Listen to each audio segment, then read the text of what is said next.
Of Riverfront Broadcasting Sports. It's time for Post 8 Baseball on KCCR and on YouTube at KCCR Sports. Post 8 Baseball is brought to you by Dr. Pepper, Floss Dentistry, Comtech, Wagner Auto, and Dakota Sprinkler. That one is flown out towards center field. Elliott Life, a long run dive, and he makes the catch! What a diving grab by Elliott Life out in center field! Post 8 Baseball is also brought to you by CHS River Plains, Kathy Sunshine Properties, True Green, B&B Equipment, Oahe Federal Credit Union, and Gales Gas. And Keenels will shoot that out towards the right center field gap. That's going to get down for a base hit. Another run will come in to score. Keenels is going to try and get the second. The throw coming in is cut off by the second baseman. It's the second double of the game for Lincoln Keenels. Post 8 Baseball is also brought to you on KCCR by AirTech, Capital City Ford, Lincoln, and Toyota, Olson Plumbing, First Dakota National Bank, Ferding Electric, and Shane's Pharmacy. Post 8 will take game 2 by a complete game shutout for Jack Van Camp. A huge win for the Yates. Post 8 Baseball is also brought to you by Avera, Xander Auto Parts, Edward Jones Financial, Todd's Electric, Lamb Auto, Kruger Contracting, the Oahe YMCA, Bank West, and Fisher Rounds. And Dean will launch it out to right field. That one's going to get out for a walk-off. 3-run homer. And Post 8 is off to Sunday. Third home run for Bennett Dean of the season. With the call of today's baseball action, KCCR award-winning sports director, John Winkler.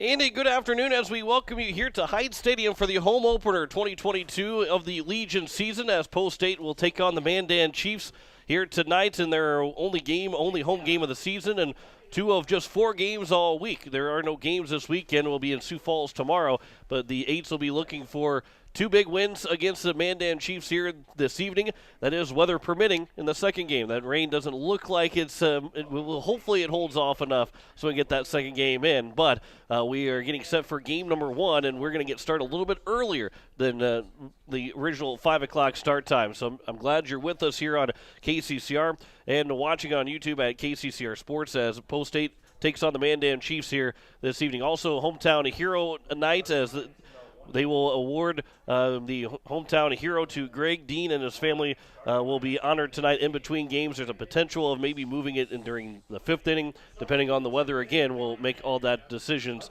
to make sure that, but we'll have it here on KCCR, and also you can watch it on YouTube at KCCR Sports. So Post 8, Johnny Lyons on the mound will get set for first pitch between Pierre and Mandan. We'll go through the starting lineups here first before we take that first commercial break. Lincoln Keenels will lead things off. He's the shortstop for Post 8, as George Stalley will be in center field batting second. Jane Weeby batting third and playing second base. Jack Merkwa, the left fielder, will bat in the cleanup spot. Bennett Dean, the first baseman, batting fifth. Gary Nedvent will be the DH batting sixth. Jet Zabel, the right fielder, batting seventh. Matt Hansen, the third baseman, batting eighth. Grayson Hunsley will be catching. He will bat ninth. And Johnny Lyons again on the mound for Post 8 to make his first starts of the season. For the Mandan Chiefs, they will bat and play straight 9. Avery Bogner, the third baseman, will bat first. Isaac Huddle, the catcher, batting second. Lucas Burgum, the shortstop, will bat third. Braden Bunnell, the first baseman, batting fourth. Stenson Kuntz, the second baseman, will bat fifth. Reagan Schlosser, the right fielder, batting sixth. Tucker Horner, the pitcher, will bat seventh. Seth Aarons, the center fielder, batting eighth. And Anthony Johnson, the left fielder, will bat ninth for the Mandan Chiefs. This is their first games of the season. Their first, Post 8 at 3-4, and the Chiefs right now sitting in their first games of the entire season. So we'll see if maybe, I doubt there's any kind of rust, because just like for Post 8, almost everybody has played games leading up to this in the spring season.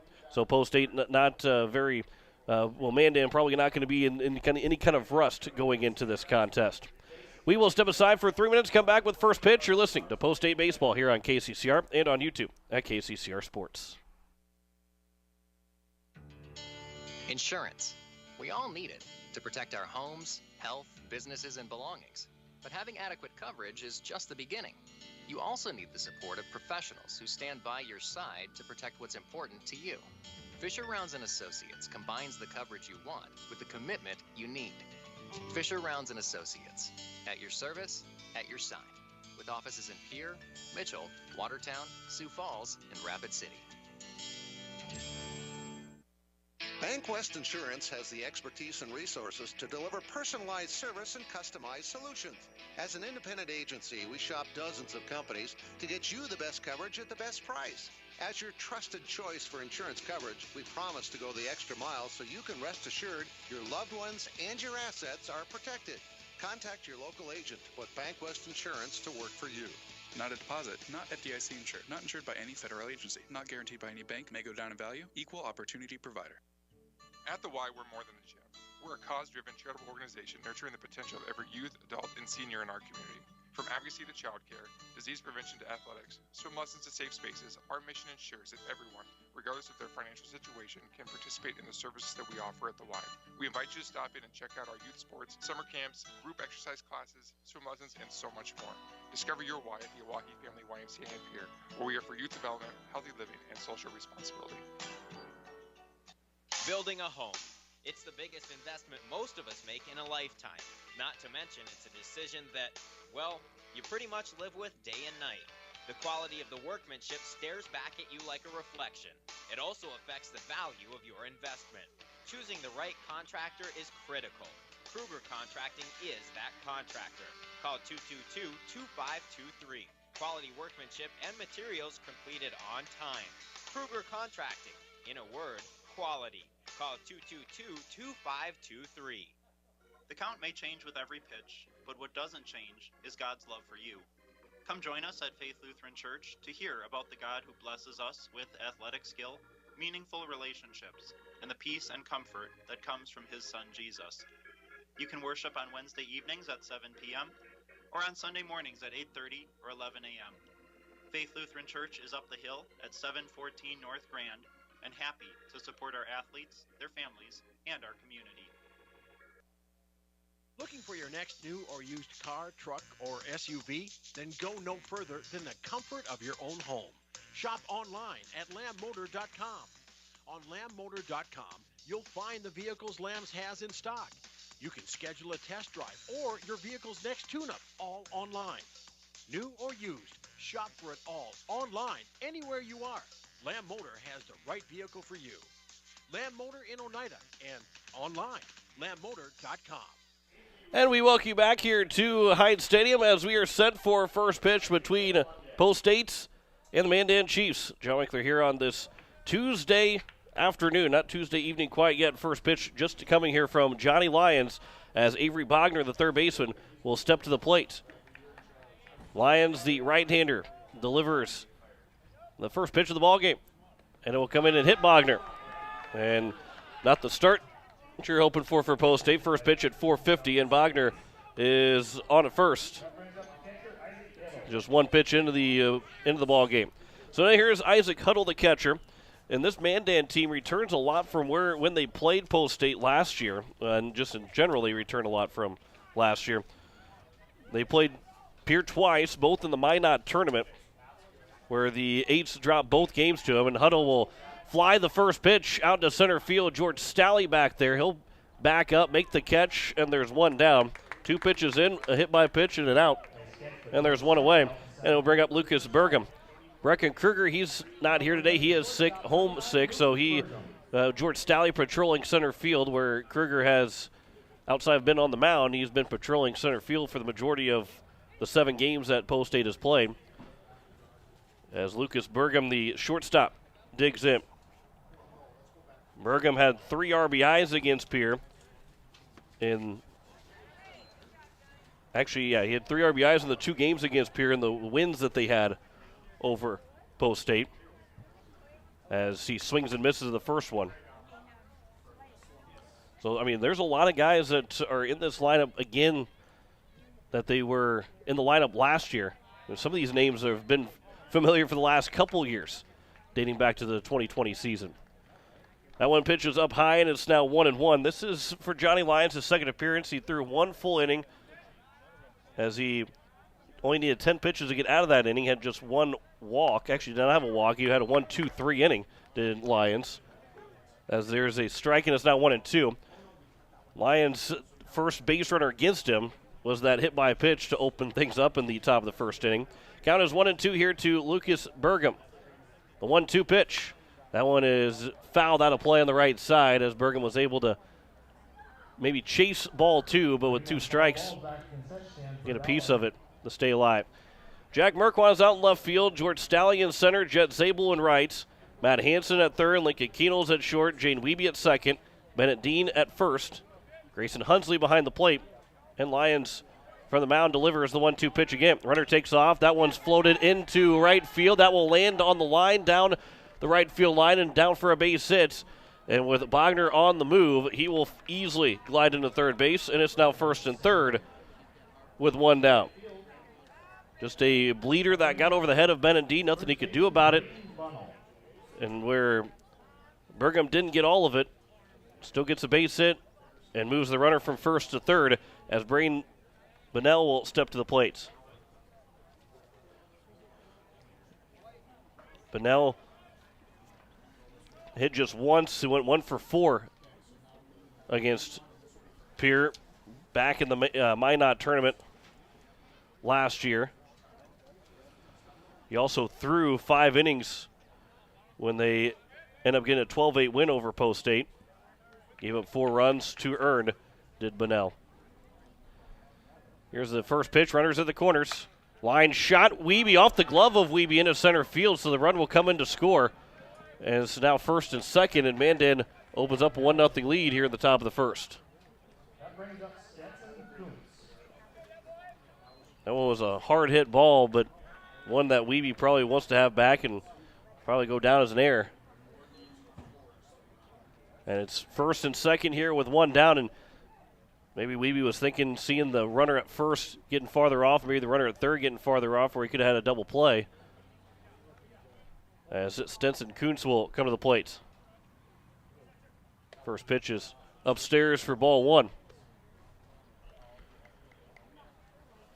Kuntz in the 2 games against Post State last year, he went 1 for 3 with 2 runs driven in.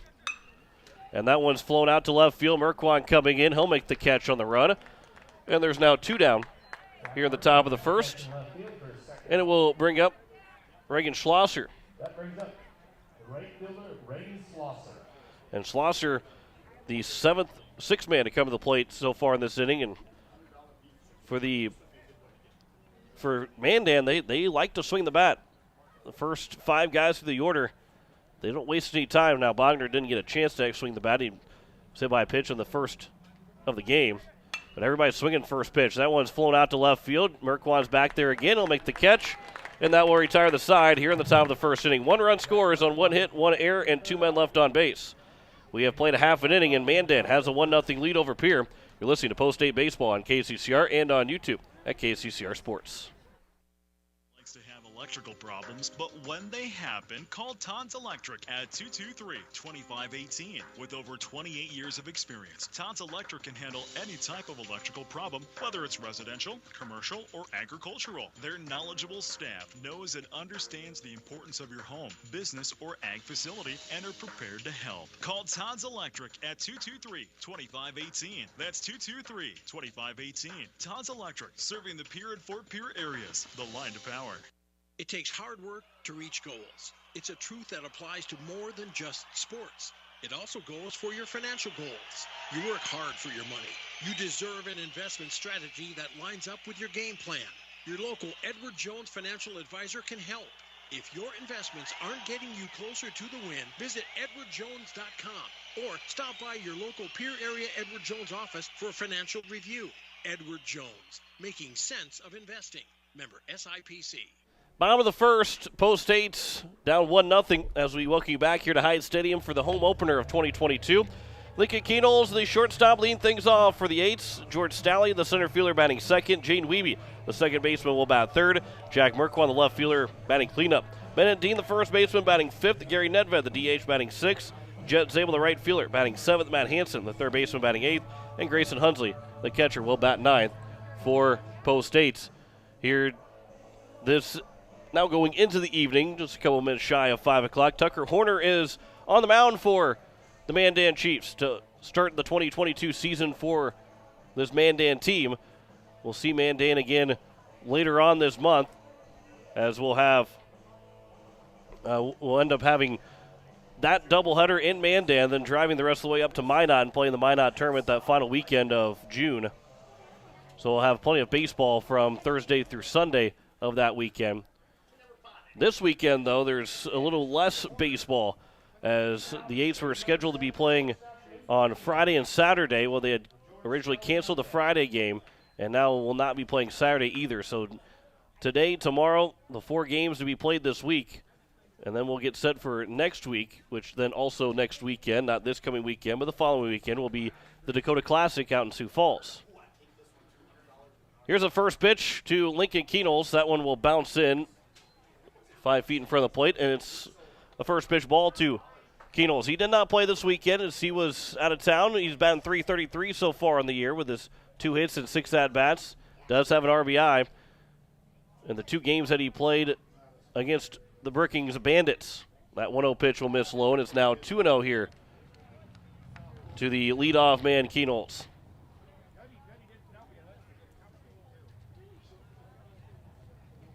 Here's the 2-0. And Keenels shoots it out towards right field, down to the wall, and it's going to bounce off the wall on the fly. Keenels will easily stand up at second with the double. The right fielder and Schlosser played that perfectly off the wall, but Keenels just missed an opposite field home run in his first at-bat of the 2022 season at home. And so he is in scoring position. That one looked like it had a chance to get out of here, but it hit the bottom of the wall, and Schlosser was right in front of it to play it perfectly to keep Keenels at a double, because if that goes anywhere to his left or right, and he doesn't play it as perfect as he did, Keenels is probably standing at third base right now with a triple. But here's now George Stallion, an opportunity to drive in Post 8's first run. Here's the first pitch from Horner. That one's popped up right side. It will get out of play, and it's 0-1. Again, we're going to keep an eye on the weather, make sure that we hope to get at least this game in. Be great to get both games in, but we'll get this one in first, and then we'll worry about the second one. Here's the 0-1 pitch from Horner to Stalley.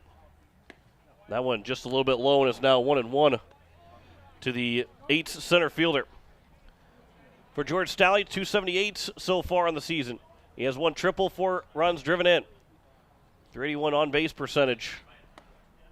That one misses outside, and it's now 2-1. Top 2 guys in this batting order. Actually, the top guy in the batting order, Bennett Dean, who will be batting 4th. Batting 5th. He's batting .462 so far in the year. Johnny Lyons, he's got the team lead in average, .471, but he is not batting as he's the starting pitcher. Stalley with the line shot into right field. That's down for a base hit. Played again perfectly by Schlosser on the 1 hop, and it's first and third.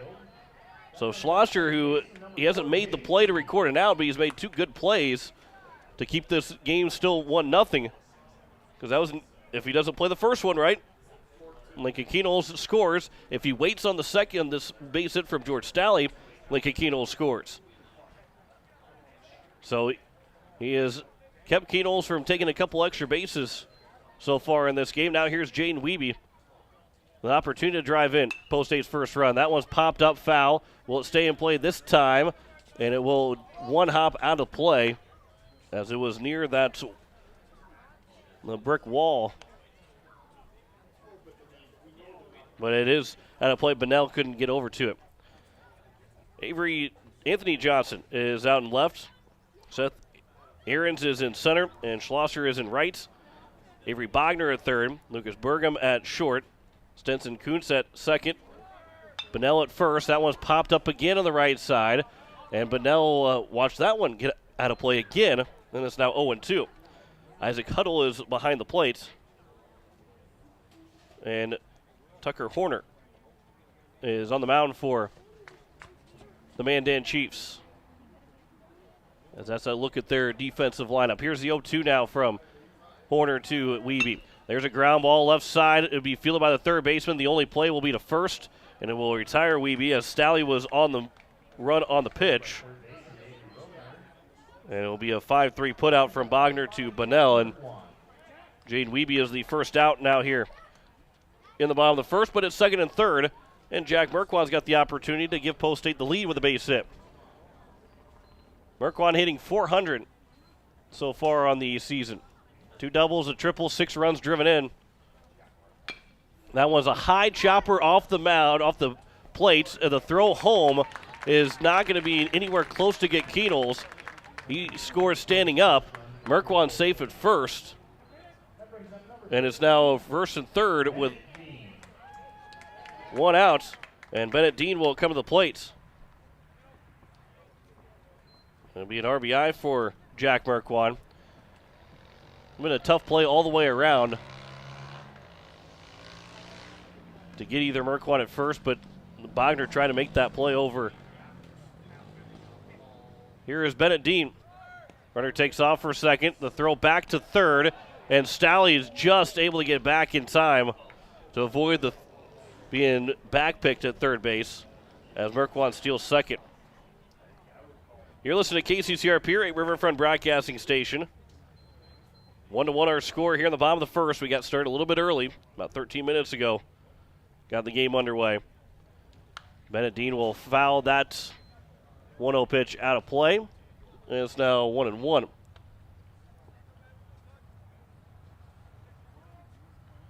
Goes down as a fielder's choice for Merquan.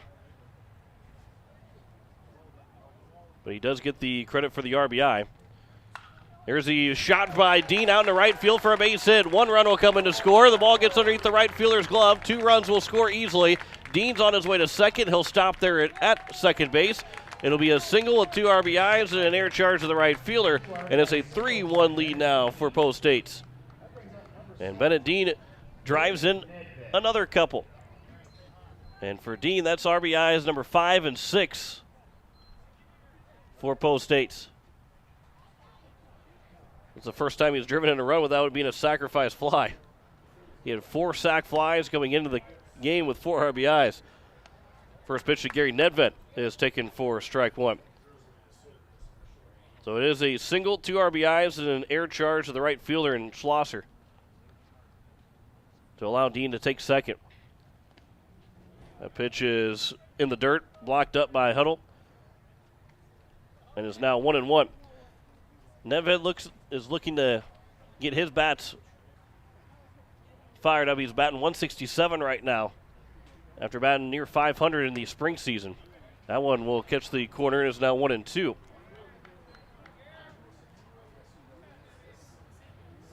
Dean leads away from second.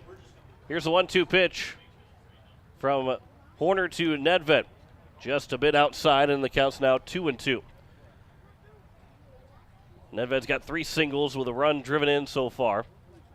Actually, he's got 3 runs driven in so far. 2-2 is outside, and it's now 3-2. Huddle had to dive out for it into the left-hand batter's box. So a 3-2 count with 1 down here in the bottom of the first inning. Jet Zabel waits on deck as Dean leads away from second base. Here's a 3-2. And Nedved shoots it out towards left field. That one will be caught to be dropped by the left fielder. So Dean will make his way to third. He was caught in between of going back to second and going to third. Looked like he was caught, but then ended up being dropped by the left fielder. So it's now first and third.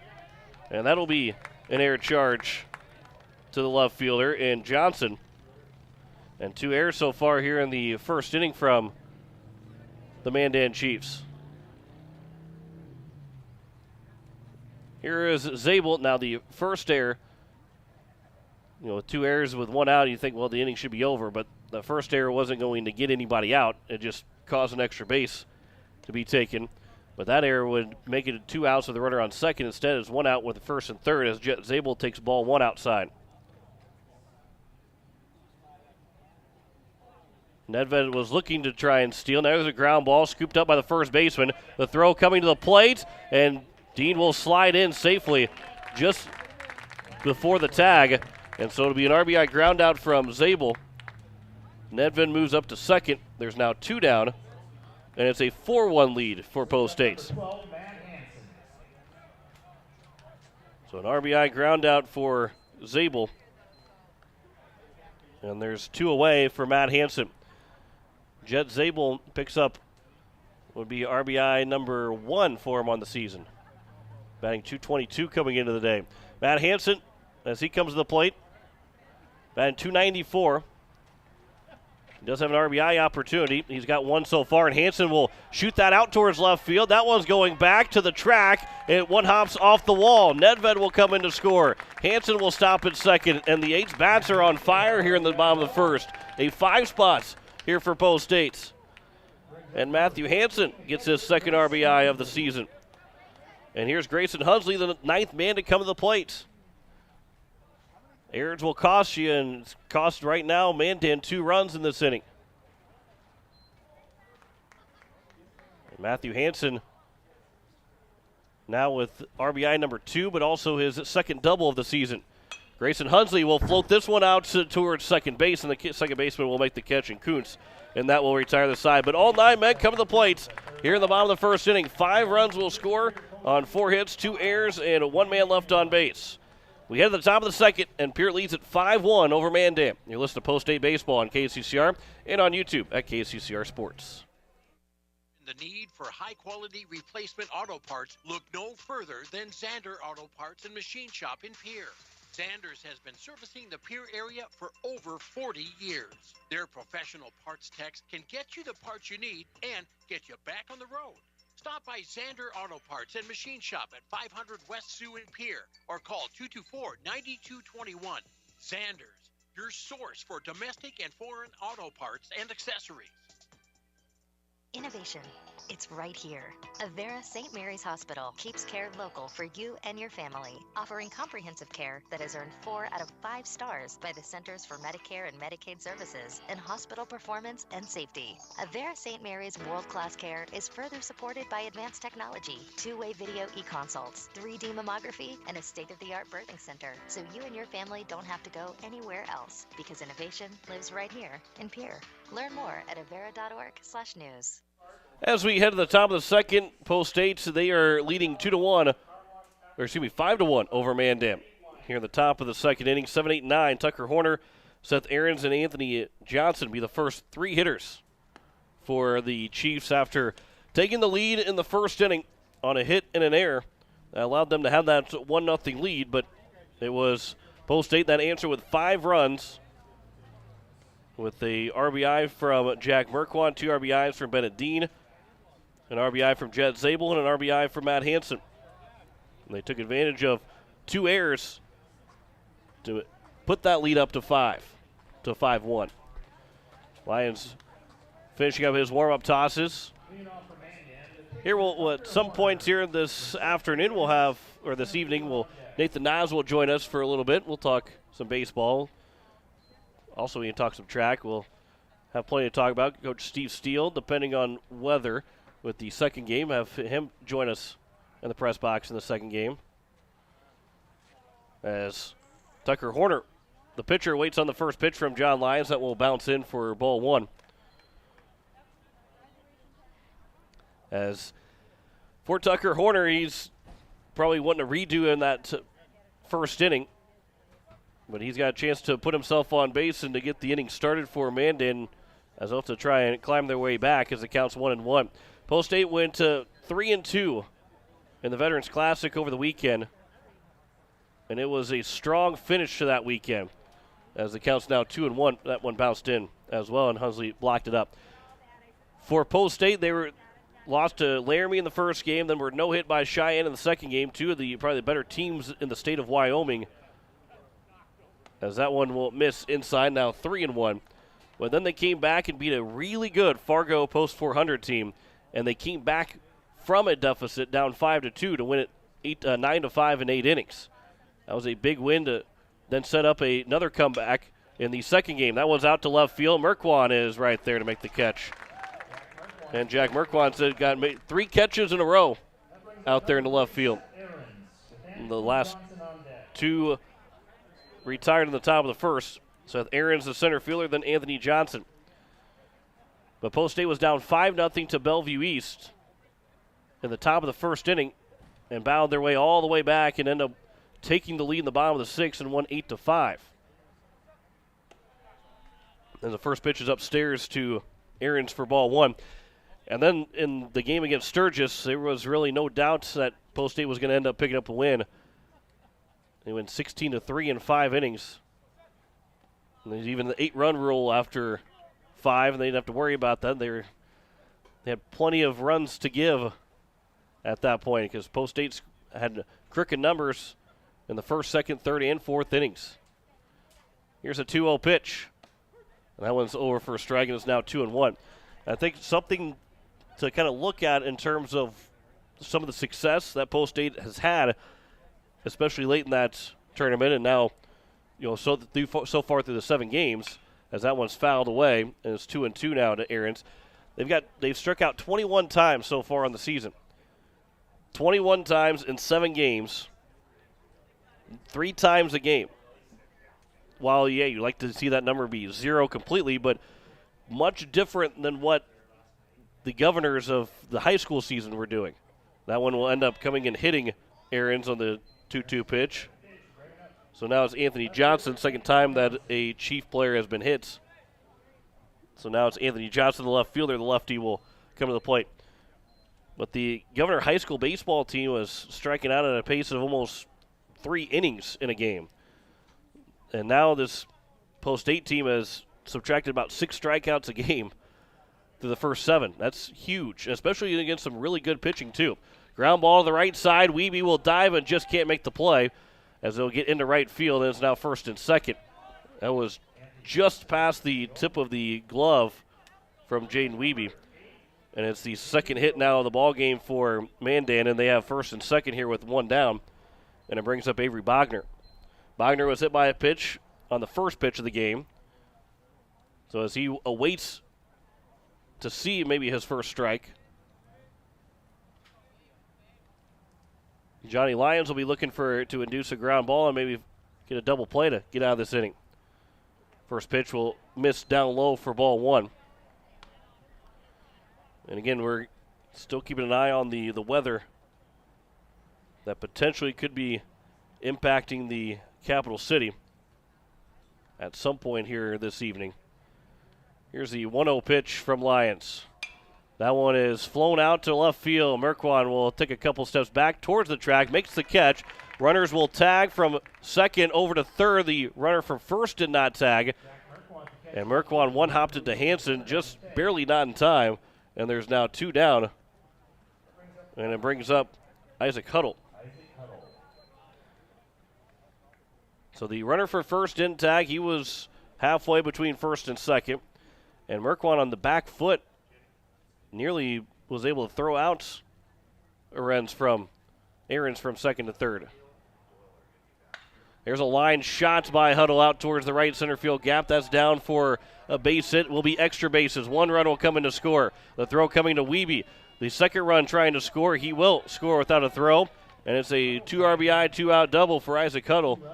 And the lead's cut in half from 5-1 to now 5-3 here in the top of the 2nd. And Lucas Burgum now to the plate. So Huddle has smoked one out in the right center field gap. He'll have a courtesy runner come in for him.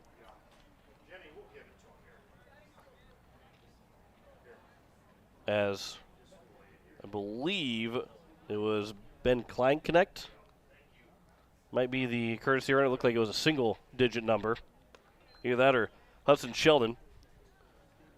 As the first pitch is over for strike 1 to Lucas Burgum. He singled and was stranded at 2nd base back in the top of the 1st inning. Here's the 0-1 from Johnny Lyons. Just a bit upstairs. And it's even at a ball and a strike. Number 3 hitter in the lineup. Lucas Burgum hit a home run in Minot last year. And that one is out to left field. That one is going back, and that one is gone. Lucas Burgum has tied the ball game up. And it's 5-5. He hit a home run in Minot last year against Post State, and now he hits one here in the 2nd inning of their first game of the season. Back-to-back extra base hits. Back-to-back guys with 2 RBIs each. And Lucas Burgum now makes it a 5-5 ball game. A 4-run second has turned this game from, I wouldn't say it was a comfortable lead for Post State at 5-1, just knowing how the first inning goes, but this game has the makings of being a very high-scoring contest by the time we're done. Here is Braden Bunnell. First pitch misses low for ball 1. Bunnell reached on the air. That scored the game's first run of Bogner. Here's the 1-0 pitch. That one's over for a strike. It's now 1-1. This Mandan team is not looking to keep the bat on the shoulders. No walks, no strikeouts so far. The only time they have been able to reach base without swinging the bat, they got hit by a pitch. Counts now 2-1 as that one bounces in on Grayson Hunsley. No walks from Johnny Lyons, no strikeouts. All 5 putouts have been fly balls to the outfield. 2-1 pitch, and that will hit Bunnell. So it's the runner at first, and the inning will continue. For now, Stenson Kuntz. He's the 8th man to come to the plate. He flew out to Jack Merkwan. Merkwan's been busy. He's got 4 of the 5 outs recorded. The other out recorded was by George Stalley out in center field. So not only do they swing, they've got the analytics, you get the uppercut on it. The launch angle is being talked about for Mandan Chiefs, maybe. First pitch taken for strike 1 to Stenson Kuntz. Again, he flew out to Merkwan in left field in his first trip to the plate. Here's the 0-1. That one is out towards right field. Coming in is Zabel. He won't make the catch. Bounced off the glove. Runner goes off for third. A throw coming to third base and just barely getting there. The slide from Bunnell. He skipped his leg into the third base bag. He almost caught his leg where he didn't make it there in time. But it's now second and third as Judd Zabel will get charged for the error. And the second Post-State error, 2 errors. Boy, it's all the same up there right now. 5 runs, 4 hits, 2 errors for both these teams. And now here's Reagan Schlosser, the right fielder. Also flew out to the left fielder, Merkwan, as the first pitch is taken for ball 1. We'll have Nathan Nas to join us here at the start of the bottom of the second inning. Nas and a special guest as well. Here's the 1-0 pitch. That one will miss low. It's now 2-0. Oh, wait, he's going to join us right now. I'm ready to roll. You're ready to roll? And you got a little guest with you, too. Yeah, she's going to come start learning some baseball. You got Jensen with you, and she is trying to figure out who I am right now. She's like, I don't remember this guy. You know this guy. Here's the 2-0 pitch. She's just going to play hard to get for a second. It's now 2-1. You got to try and we're going to get distracted with the baby up here. I got to try and make sure I focus on the game still. Count is 2-1. I'll give you a chance to catch your breath, too. I know it's a long stairs to get up to. Hey, here's the 2-1 pitch from Johnny Lyons to Reagan Schlosser. Swing and a miss. A good curveball there from Lyons, and the count's now 2-2. Runners at second and third here with 2 away in the top of the second inning in a 5-5 tie. 4 runs scored here in the second by the Mandan Chiefs on a 2-run double by Huddle, and then a 2-run home run by Burgum. Looking at it for strike 3 is Schlosser. First strikeout of the ball game for Johnny Lyons, and that will end the top of the second. 4-run score on 3 hits in the inning, 1 error, and 2 men left on base. After an inning and a half, it is 5-5 between Pierre and Mandan. You're listening to Post-State Baseball on KCCR and on YouTube at KCCR Sports. At Shane's Pharmacy, your health care is important, and Shane wants to be the pharmacist to take care of you. Shane's Pharmacy will make sure your prescriptions are filled in a timely manner, they will answer your questions, and they will even deliver to your home or office. Call 223-9200. Shane's Pharmacy, the pharmacy you know and trust. The number again is 223-9200. Shane's Pharmacy in Fort Pierre, proud to support high school athletics.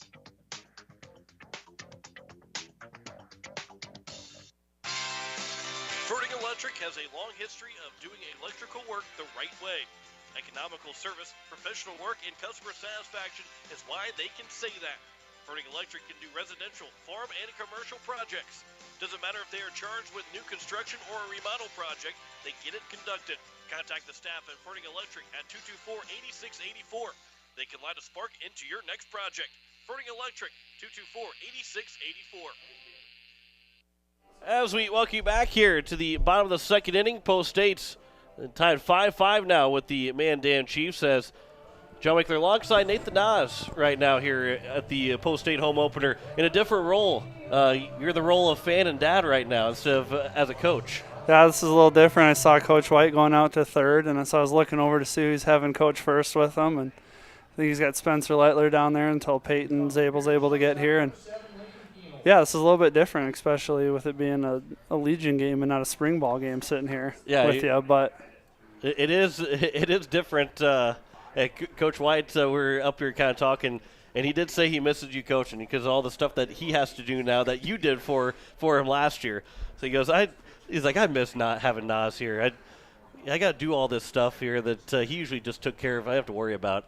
That's about halfway through my first year here. He goes, here's the lineup cards. Make the lineup for the game. And I go, what are you thinking? He goes, no, I don't care. And I think ever since then, I don't know if White ever wrote a lineup card for the last 3.5 years. So he probably had to remember what numbers were the positions out there. Here's the 1-0 pitch to Keenels. It's now 2-0. It is kind of funny because I have not made the lineup out, but I have written the lineup out. He has said, here's the lineup, write it on the card for me. So the handwriting is much better. Here's a 2-0 pitch, and Keenels will sky this out into shallow center field. Coming in will be the center fielder, and Ahrens will make the catch. Ahrens will make the catch, and there's one down here in the bottom of the second. That was always the line he used on me was, you got better handwriting. And I looked at him and said, you clearly have not paid attention to the lineup cards to know who has better handwriting. Here is George Stalley, who is 1 for 1 with a single. As the Post State was able to score 5 runs in the bottom of the first and take a 5-1 lead over Mandan before the Chiefs were able to answer with 4 runs in the top of the second. George Stalley will foul the first pitch back, and it's 0-1. And so how's the summer been going so far?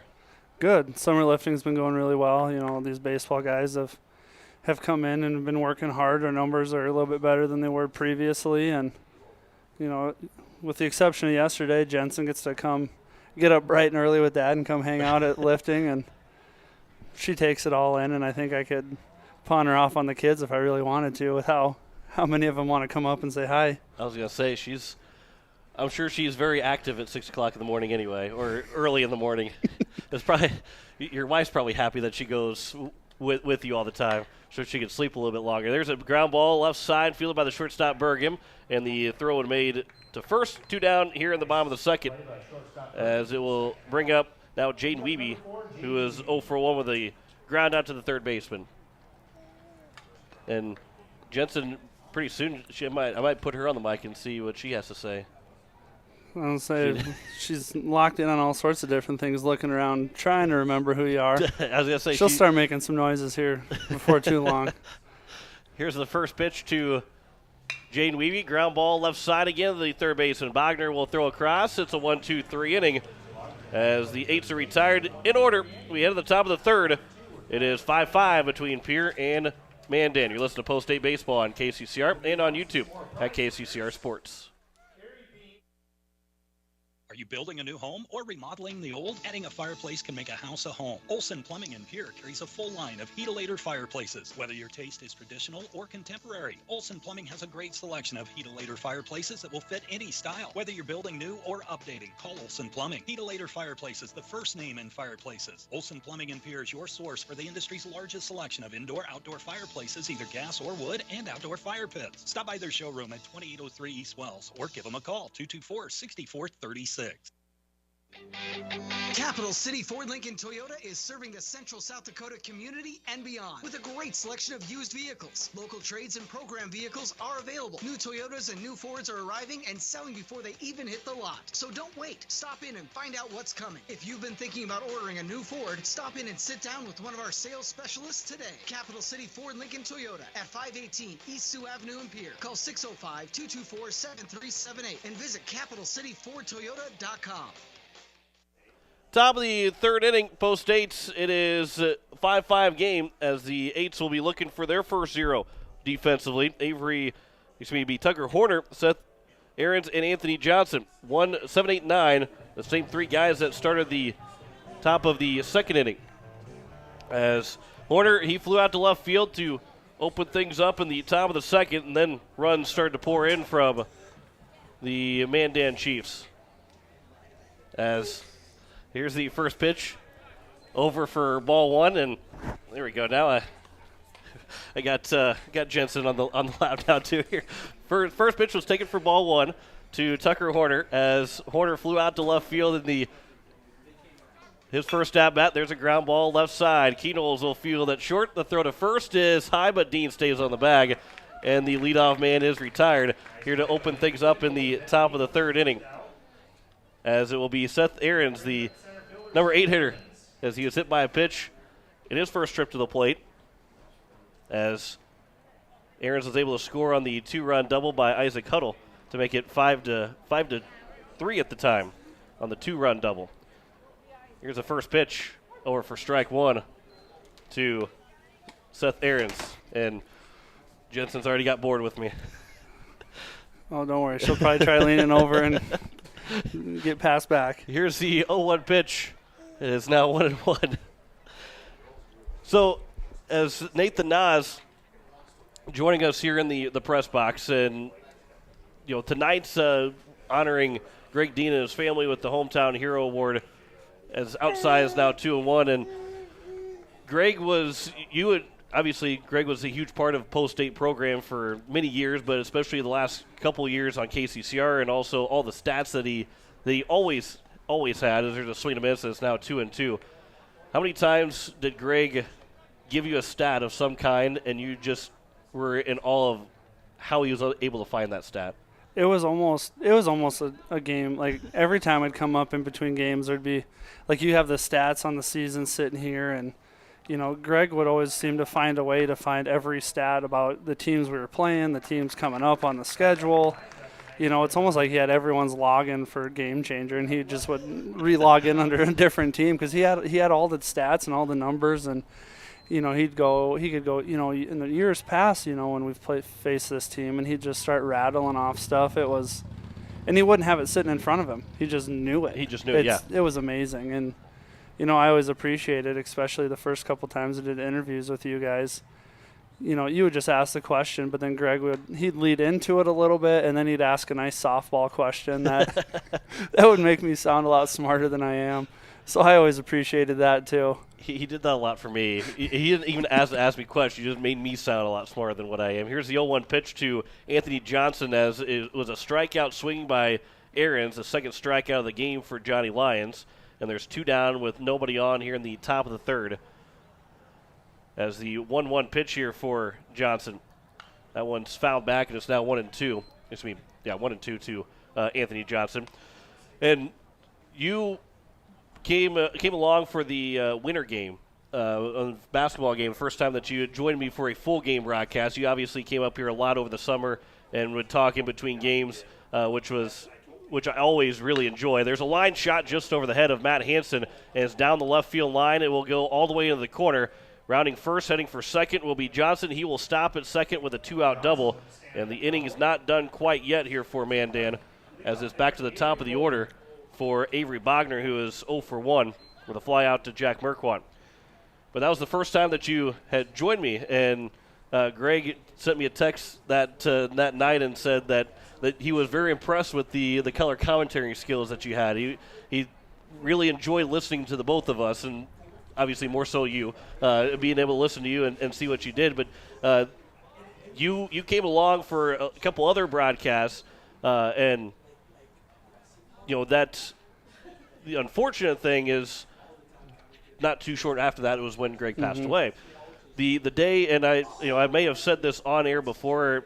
I don't think I have, so I'm going to tell you too. I don't know if I've even said it to you, but that day, the Pierre Governors were playing. They were playing Sturgis, I believe it was, as that's upstairs. It's now 2-0.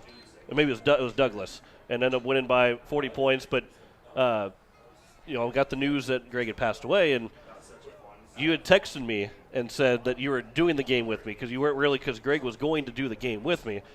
But you had texted me and said that you're going to do the game with me. As that one's popped up, and we're going to keep it here to finish out the story as George Staley will make the catch out in center field to retire the side to end the top of the third. But you had texted me and said that you're going to do the game with me. And at first, before you had texted me, I said, I'll just go by myself and do the game. But you had said you're going to do the game, and I thought, that's a good idea to have you there. And I really very much appreciated the fact that you did that. I think Greg appreciated the fact that you did that, because I don't think I could have gotten through that game without you next to me for that night. And I enjoyed every game that you did with me, but more so that one game was very special to me, and I appreciate it more than you probably knew at the time. Even though now I do appreciate you that you were along on that call that night. Yeah, it was one of those things that, especially after hearing the news and knowing that you were going to try to do the game, and knowing how many times, you and Greg, how many hours and hours you guys had spent together.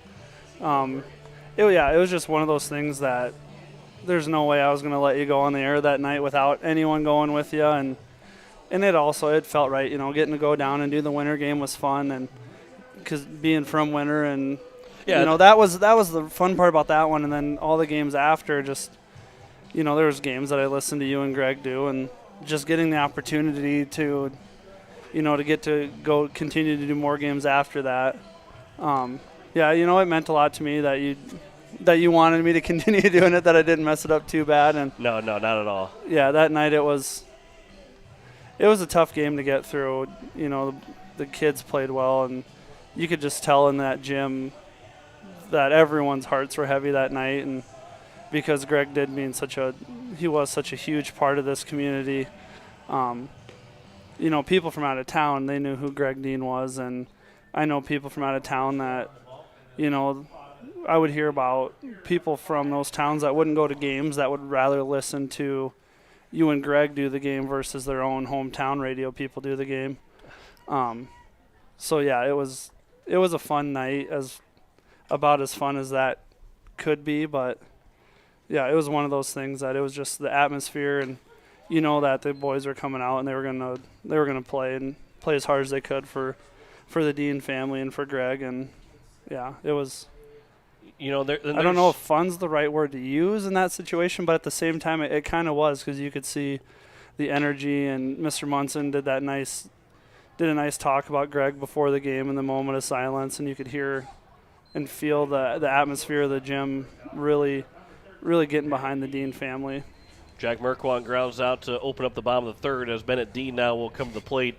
And, a lot of these kids, too, obviously Bennett Dean's played with a lot of basketball players that will be playing again in their senior year, but he was friends with a lot of, he still is friends with a lot of those. But so everybody, but even then, even if you weren't good friends or close with Bennett or Blake or Bradley, you felt like you knew Greg really well. Everybody felt like they knew Greg really well because he was such a great guy to talk to, just in general, talk to, whether it be sports or, and I think the crazy thing, and you and I might have talked about this too, that it seemed like he didn't live two lives, but all the lobbyist people I don't think realized how much he knew of sports, as Dean will swing and miss and strike out for the second out, and all the sports people didn't really know how great of a lobbyist he was. Like he was just great at everything he did too. And that day we were sitting there at the funeral with Lauren working in state government in the past, and then just living in Pierre and kind of learning who people are, just seeing all these people that you would think of as bigwigs for the state of South Dakota coming into the funeral, and being there really really was eye-opening, and then learning that, because I knew he was a lobbyist, but I didn't realize how long he had been doing it or the extent that kind of like when Greg Dean walked into the room and Greg Dean had something to say, he really wasn't this big, boisterous person, but when Greg Dean talked, people listened. Absolutely. Gary Nedved's singles out in the left field for a 2-out single. Jet Zabel will come to the plate. He grounded out and he had an RBI, and that's what also you just love about Greg Dean is because he controlled the room with being the nicest guy in the room. Correct. Being the best guy of anybody in the room, but he had everybody's respect and everybody listened to what he had to say without – he didn't have to demand anything from anybody. He wouldn't. He would never do that just because of who he was.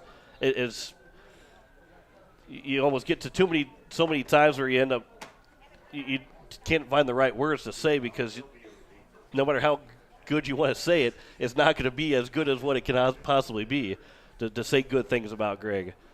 And it's, and here tonight, obviously, going to be honoring Greg and his family. And it was great to have this night. Obviously the circumstances which were a little bit different, but it's great to see this taking place because Greg did so much for the game of baseball, not just for Post 8, but for the Pierre Governor high school baseball team, and not just for baseball, just every sport in general. Greg did so much for it. Yeah, absolutely. He is the ultimate super fan that it didn't matter if his boys were playing in an event. You could count on seeing Greg there and seeing him, and he just his knowledge of all the different athletics and the sports and the teams and the kids playing. The girls basketball team was giving out those super fan awards this year, and there's a lot of deserving people. But I think Greg was kind of the epitome of a super fan because he had the knowledge about every team, whatever it was. Yeah, every team, and knew everything about the Pierre Governors. 3-1 pitch is taken for a strike on Zabel, and it's now 3-2 to Jet Zabel, the right fielder. 0 for 1 with a RBI ground out. Here's the 3-2 pitch. Nedved will take off. A swing and a miss and a pitch in the dirt. Zabel will head off for first base, but the throw from Huddle will be in time to retire Zabel, and that will retire the side here in the bottom of the third. No runs, 1 hit, no errors, and 1 man left on base. After 3, it's still tied 5-5 between Pierre and Mandan. You're listening to Post 8 Baseball on a KCCR and on YouTube at KCCR Sports. Hey, let's go. We're going to be late for the baseball game. I know my air conditioner is letting me down like our middle reliever last game.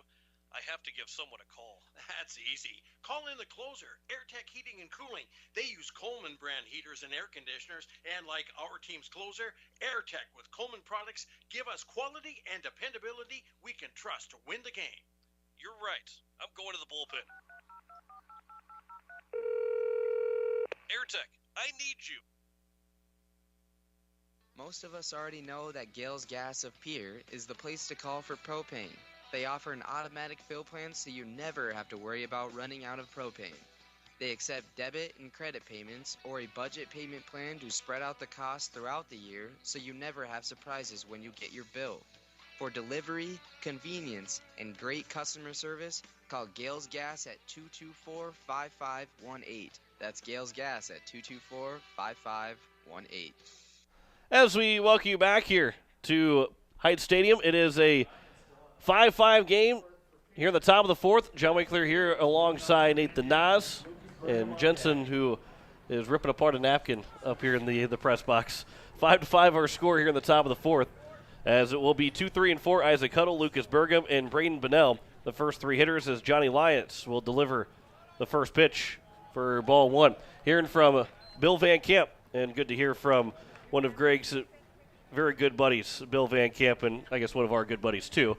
But he was saying, the lobbyists and legislators knew about Greg's love of sports because that's all he wanted to talk about, and that he always would be asking about wrestling, talking to Bill Van Camp about wrestling because of his kids' wrestling.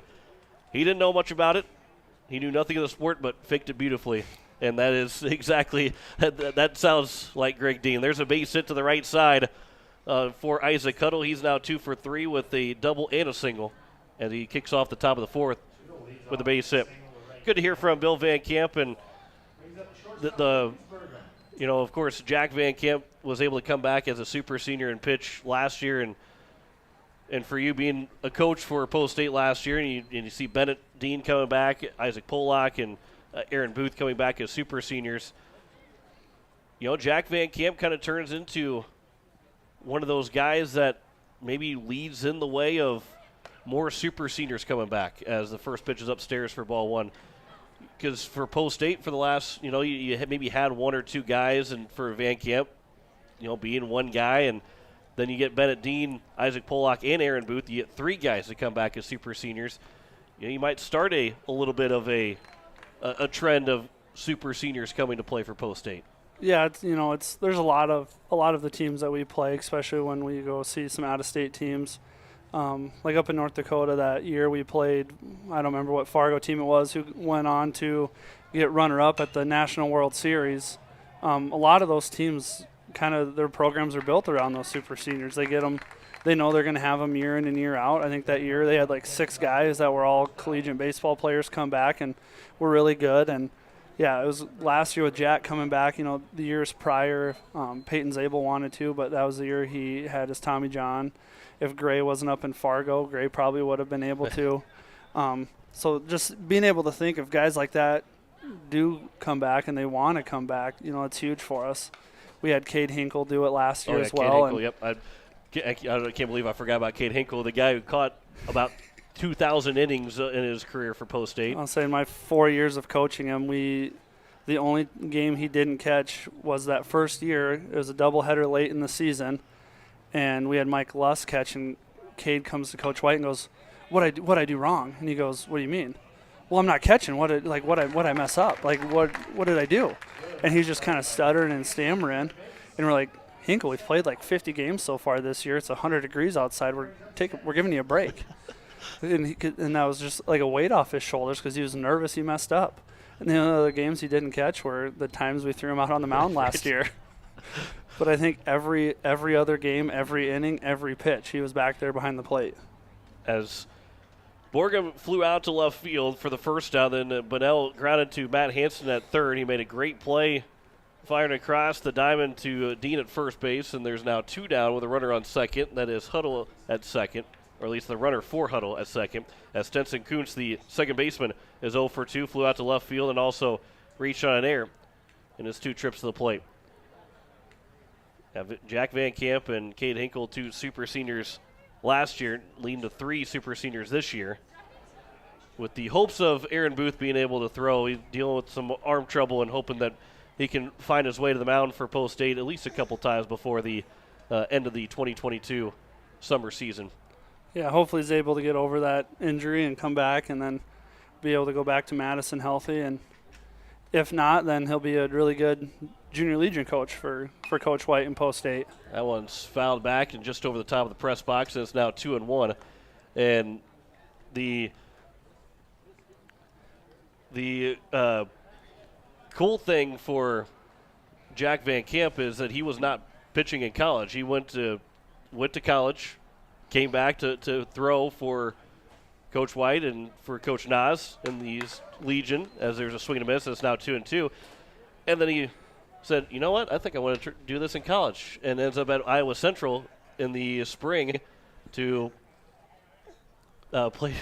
pitch some baseball for Iowa Central. Didn't get a whole lot of innings, and when I was able to talk to him, he goes, man, there's so many studs on the team, and so many guys are going to go D1 as taking it for a strike 3 is Stenson Kuntz, and that will retire the side.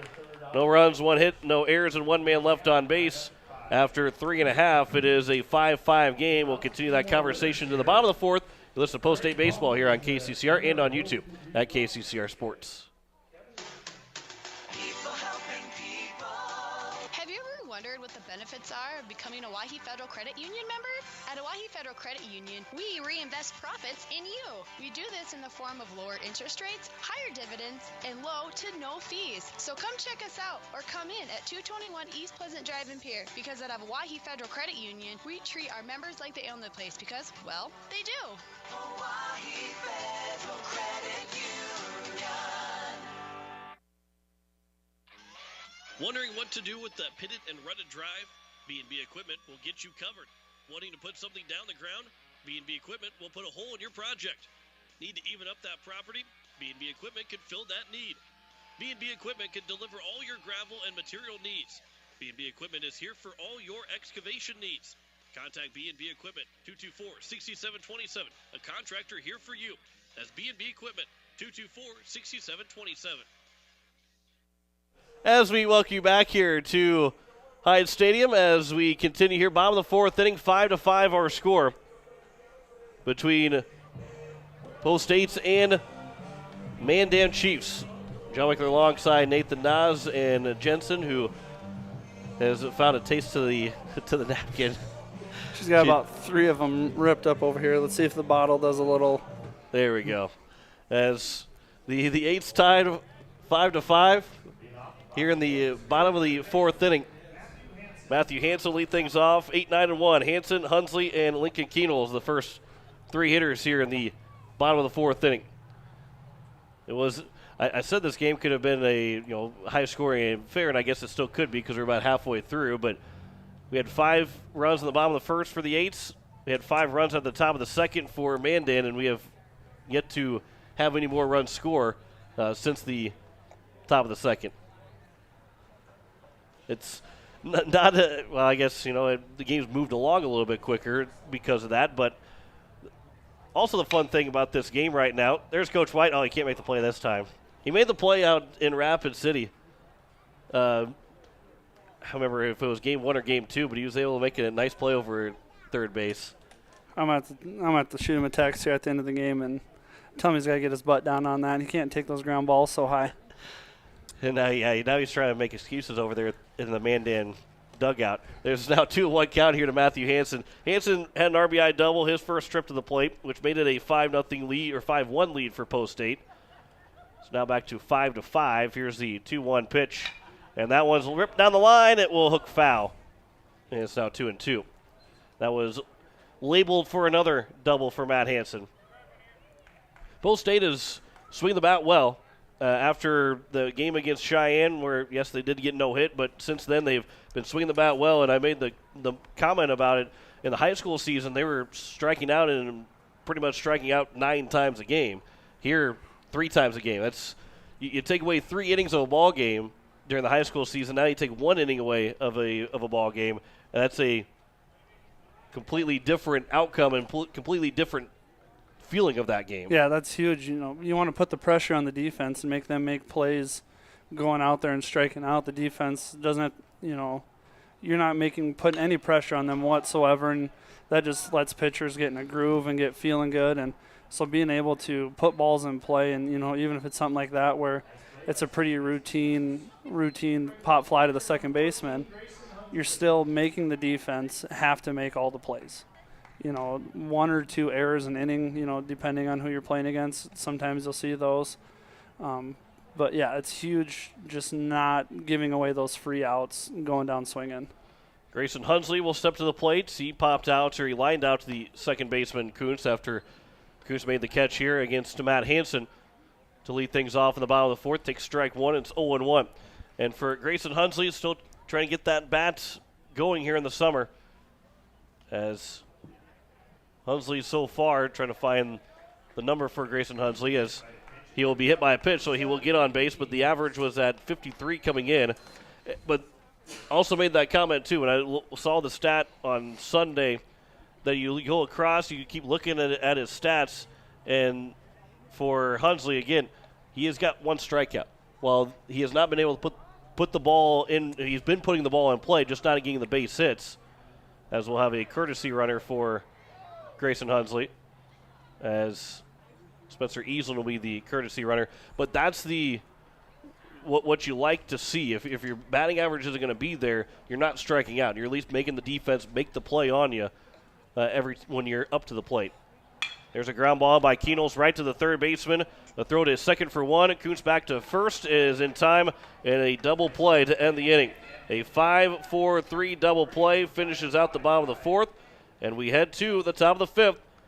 Still no score still no score. 5-5. I haven't seen any scoring in a while, but still 5-5.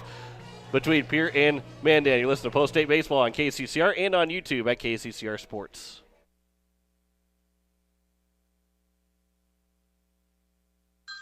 Hey, yo, Speedo's Lawn Care. Hello. Say, my yard's in rough shape. It's got weeds, brown spots, and crabgrass. Yeah, no problemo. What shade of green you need? We got 31 shades of green over here. Even the latest shade of septic tank grass green. That one just naturally gives off a glow. Call the professionals at True Green. They know how to get your lawn healthy and keep it healthy. They guarantee it. All technicians are trained and certified. Call True Green, 224-1916.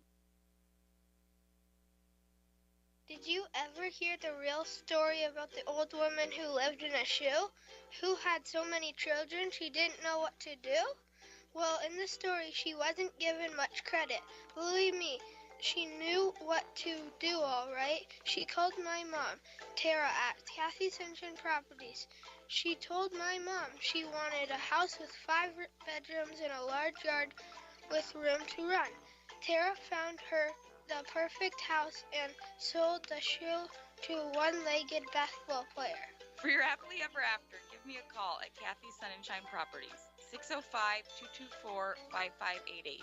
That's 224-5588. Visit contactkathy.com or stop by our new location at 301 West Capitol Avenue in Pierre. As we welcome you back here, top of the 5th inning, Post States and Mandan tied 5-5, as it is going to be 6, 7, and 8 here for the Chiefs. As we open things up here halfway through this game, it was 5-1 after the bottom of the first. It was 5-5 after the top of the second. We've not seen any scoring, and we hope to not see any scoring until at least the bottom of the 5th inning. John Wickler here alongside Nathan Nas. Jensen's got the bottle. A little hiccup. Here's the 1-0 pitch to Reagan Schlosser. And it's now 2-0. She looks very relaxed right now, though. She's in a zone. Hasn't really taken her afternoon nap, so she might fall asleep on us. Here's the 2-0 pitch. That one is over for a strike, and it's now 2-1 to Schlosser. He's 0 for 2, flew out to left field, and also struck out looking. Lights are on here at Hyde Stadium. Weather could be a factor, hopefully a little bit later than sooner. That was popped up left side. Matthew Hansen will come in foul territory, make the catch. And the leadoff man retired here in the top of the 5th inning. Tomorrow we're supposed to go to Sioux Falls, and that game, first game is at 3 o'clock, and the second game at 5. So we'll be on the air about 2:45 tomorrow afternoon from Sioux Falls against Spearfish and Sioux Falls West. And I believe, usually you would probably think that Spearfish will play the first and second game so they can get out earlier. They got a longer drive, but I believe they're actually playing East then on Thursday, so they're probably making an overnight trip. Yeah, and make a little bit more than the 6-hour drive for just a couple games. I was going to say, that's a really long drive for Spearfish to come over for just a couple of games and then go back. It counts 1-1 here to Tucker Horner. But that will be in Sioux Falls tomorrow against West and Spearfish. Here's the 1-1 pitch. That one will bounce in, and it's now 2-1. Here to Tucker Horner. Seth Aarons would be on deck. And, well, you also part of the track and field coaching staff, the assistant coaches this year, and it's now 2-2. I guess you've been coaching for a while, but maybe got a little bit more incentive to be a coach this year than other years. But the track team had a strong run through this year, and building off into maybe next year as well, having even a better run.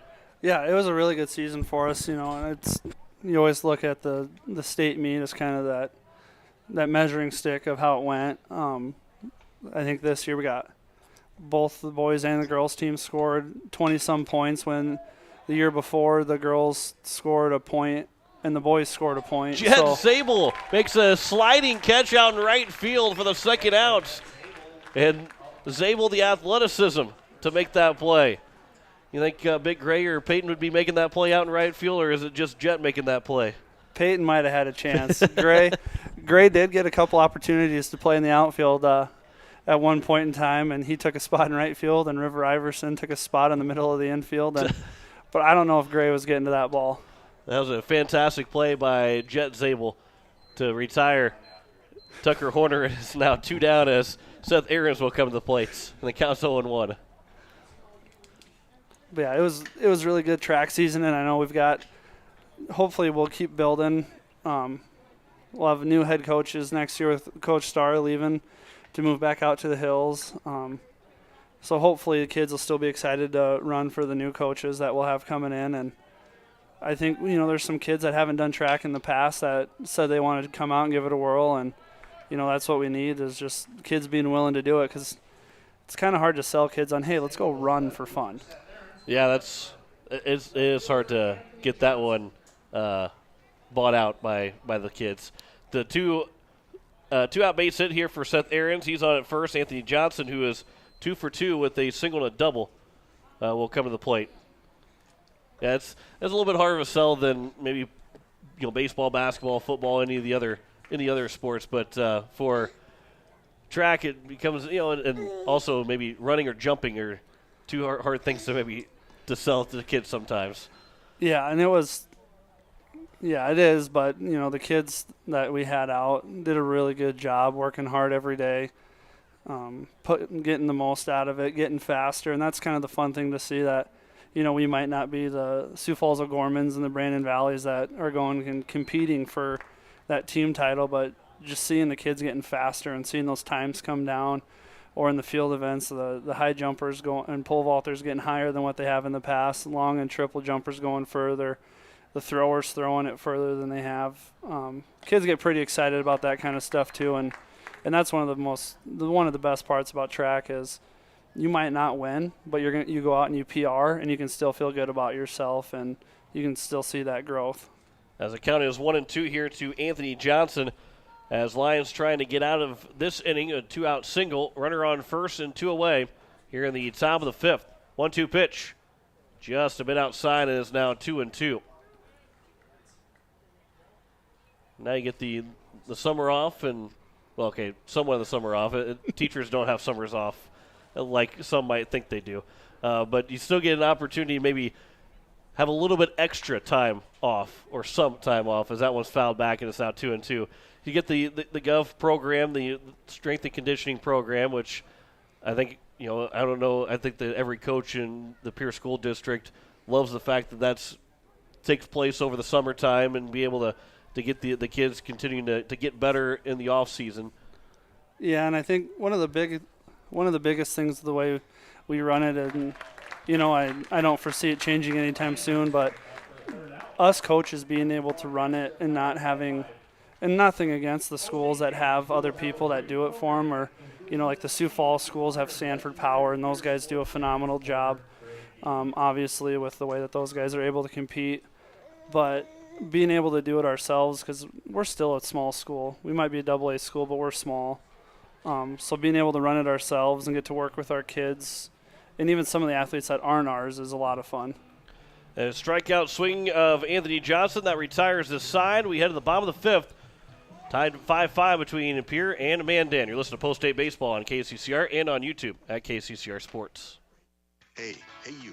Are you at a job that is fulfilling, has good benefits to support you or a family today, and retirement goes down the road? If you just said no, listen up. CHS River Plains is hiring operations personnel, drivers, and custom applicators at several locations. These come with a knockout affordable benefit package for you and the whole family. Apply to a job with CHS River Plains and up your benefits straight up. To apply, visit us online at chsriverplains.com or stop in at one of our locations. CHS is an equal opportunity employer. Dakota Sprinkler and Landscaping wants to make it easy for you to get that lush green lawn and that yard haven that you've been dreaming of. Visit dakotasprinkler.com to make appointments for sprinkler system spring startup, service calls, fall winterization, and landscaping quotes. Trust Dakota Sprinkler and Landscaping's professionals to get you through the planning and installation to make your landscaping needs a reality. Visit dakotasprinkler.com today. As we welcome you back here at the bottom of the 5th inning, it is a 5-5 tie. You're listening to KCCR Pierre, a Riverfront broadcasting station, as it is going to be 2, 3, and 4. George Staley. Well, after that, Jaden Wiebe and Jack Merquant. First pitch to Staley is taken for ball 1. John Winkler alongside Nathan Nas and Jensen talking a little bit as we get started here in the bottom of the 5th inning. There's a 2-0 count here to George Staley. As Staley is 1 for 2. He singled and also grounded out in his 2 trips to the plate. Jensen keeps looking for that napkin. Keeps going back for it. Here's a 2-0 pitch. That one will miss. It's now 3-0. The game's been fun. It's been entertaining for sure. But Jensen also is probably the life of every party that she's at. She definitely is. And yeah, usually when we're out and about in public, if we see people we know, we talk to them for a little bit, but they really start talking to Jensen. Here's the 3-0 pitch from Horner to Staley. That one will miss low for ball 4, and it will be a leadoff walk to George Staley. And it will bring up now Jaden Wiebe. Wiebe is 0 for 2, 2 ground outs to the third baseman. And Weeby's been hitting the ball hard, but he has just not been able to find a way on base throughout the first part of the season. He was hitting 200 coming into this doubleheader, and unfortunately, he's hit the ball well, just hitting it at everybody right now. As there's a first pitch strike to Wiebe. Yeah, and he is one that he kind of had that. It seemed like last year at the beginning of the year, kind of had those struggles, but still, he's just a grinder and gets after it, and so. Eventually, he knows it's going to drop, and he just has to keep swinging the bat hard, and eventually good things are going to happen for him. Count is 1-1 here to Wiebe.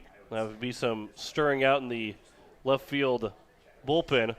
George Staley in the dirt out of his eyes as he dove back in safely. Yeah, George is one that he's got the speed that he's definitely, anytime he's on base, he might have that green light to just take off and go.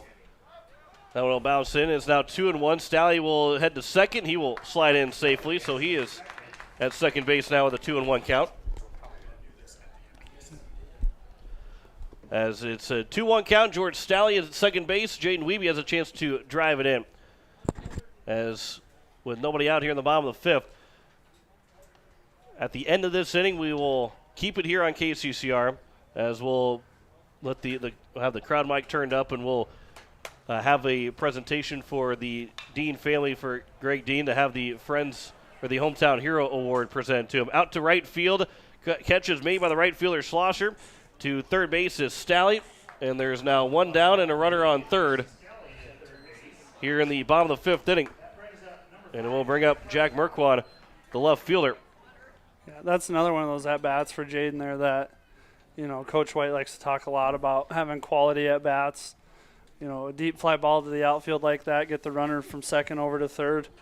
And it was a hard hit ball. And so that'll be one that Coach White will be like, yeah, it goes down as another 0 for 1 at the plate. But you did a job, you moved a guy over, and now we're one step closer to getting a run across the plate. I don't have on hand right now the quality at-bats that Jaden Wiebe has, but it's not the 200 batting average. It is much higher. He's had some quality at-bats even though he's not getting on base, as Jack Merquan will take ball 1 with a runner on third base, and the infield is in all the way around here in the bottom of the 5th inning in a 5-5 tie. And the weather doesn't look like it may be a factor yet in this game. You also, with being in the bottom of the 5th inning, you go ahead and take the lead, you can win the ball game here. That should do it, as it will be a catch made by the right fielder. The throw coming in. Staley will tag and score easily without a play. 2 productive outs from Post 8, and they take now a 6-5 lead. First run since the top of the 2nd for either side. And Merquan will pick up his second RBI in the ball game on the sacrifice fly. Yeah, especially with the way that both teams have been playing defensively here now, that'll be a big run going forward into the 6th and 7th. So now here is Bennett Dean with nobody on, 2 away. First pitch swings and hits it out towards center field. The catch will be made by the center fielder Arians, and that will retire the side. 1 run scores without a hit in the inning, no errors, and no one left on base. After 5, it's now 6-5. We will keep it here on a KCCR as we will have a presentation for the Hometown Hero Award for Greg Dean. Post-8 baseball fans, we're going to take this time to have a brief presentation to honor a great friend, Greg Dean, and the Dean family. We now have John Winkler, KCCR Sports, to pay tribute to Greg Dean and his family.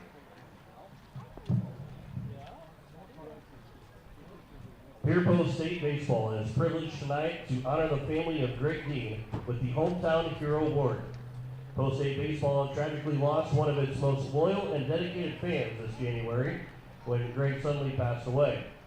Greg, along with his wife Jill, have been a staple of Pierre Post State Baseball for the past 15 years as they have been cheering on and supporting their 3 sons, Blake, Bradley, and Bennett, playing Legion Baseball. Over the past several years, Greg expanded his already huge circle of admirers by announcing Post State Baseball and Pierre Governor games on KCCR Radio. While the games Greg announced were always unpredictable, the one thing that fans could count on was that Greg's color commentary would be insightful, humorous, and always positive. The Hometown Hero Award has also been referred to as Post State's friend of baseball. In the case of Greg Dean, he was quite literally a friend to everyone he ever met. His love for sports, community pride, and goodness is shared by Jill and reflected in each of his sons. Please join me in acknowledging one of the truly greatest Post State fans to ever sit in Heights Stadium and his amazing family.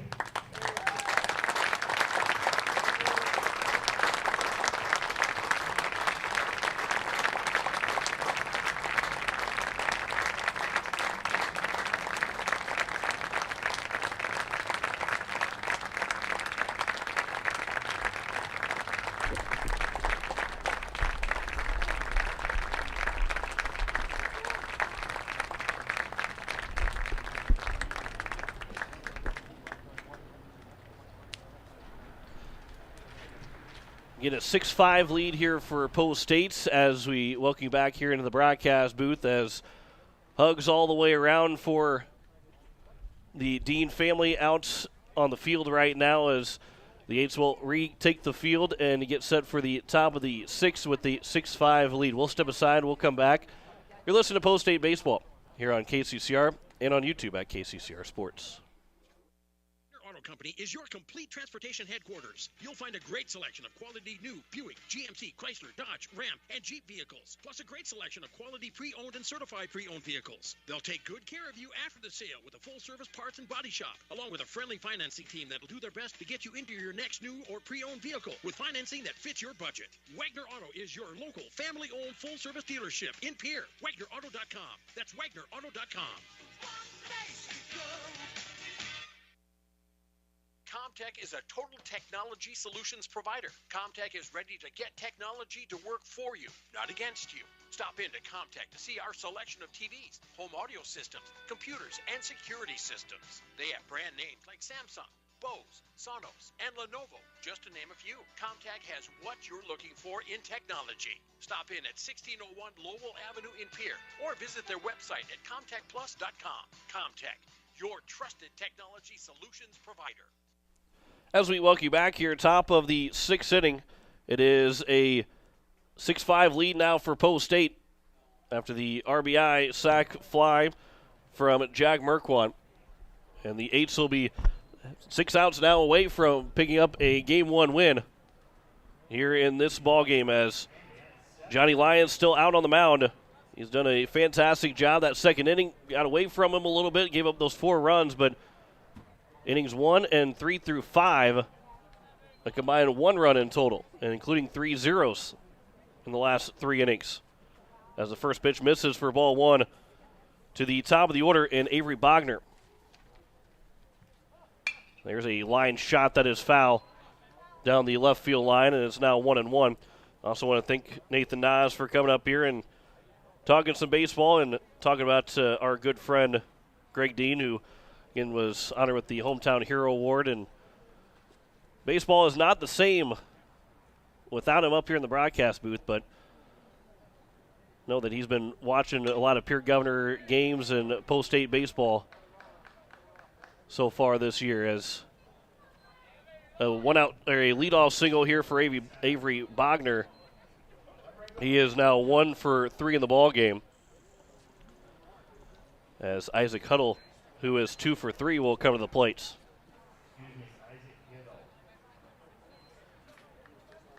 He is 2 for 3, 2 RBI double back in the second. So that made it a 5-3 ball game at the time before the 2-run home run by Lucas Burgum, who is due up next. This will be pitch number 89 for Johnny Lyons, so he is starting to make his way toward the end of the day for his time on the mound. First pitch is over for strike one. It was a couple of years ago, back in 2020, traveled up to Mandan, and Greg and I pretty much did. I don't know if he missed a game at all during the 2020 Legion season, maybe other than maybe the first game of that Legion season. But we're up in Mandan calling a doubleheader, and that was one of the latest nights and one of the 2 longest games that I think it was ever really a part of. It just run after run, and leads were blown in that game by both teams. Ended up being a very long night. I believe it started at 5:30 and didn't get done until maybe 11 o'clock that night. It was a very long night between Pierre and Mandan, as it counts 2-1 here to Isaac Huddle. We'll be up in Mandan again at the end of June. There's a fly ball out to left field, going back to the track at the wall. It is gone. And Huddle is in a 2-run home run, and Mandan has retaken the lead. Now 7-6 with nobody out here in the top of the 6th inning. Second 2-run home run of the day, as Mandan 2 home runs here in this ball game, and now lead it 7-6. And Lucas Burgum, who already hit a 2-run home run, he's up to the plate with nobody on base. So Huddle, even though we're in the top of the 6th, if his time comes back around again, he would have he's a triple away from the cycle. First pitch to Burgum is taken for strike one. I believe it's Nedved that is warming up in the bullpen in right field for Post State. Here's the 0-1 pitch. And it's upstairs, and it's now 1-1 here to Lucas Burgum. Rain is starting to fall here at Hyde Stadium. Not a whole lot of rain, but some rain has started to fall. There's a line shot right to Matt Hansen. Finds the glove, didn't have to move for it. And there's one down here in the top of the 6th. And it will bring up Braden Bunnell. Bunnell is 0 for 2. Reached on air and also grounded out. He was hit by a pitch. Here's the first pitch to Bunnell. That one will bounce in for ball one. Again, checking the radar just to see if we can get these, maybe the second game in, but it's looking somewhat bleak. That rain can just stay far enough away for a while. There's a ground ball through the middle for a base hit for Bunnell. And there's 1 on and 1 out to bring up Stinson Kuntz. Third hit of the inning already for Mandan. That's now 10 hits of the ball game for the Chiefs.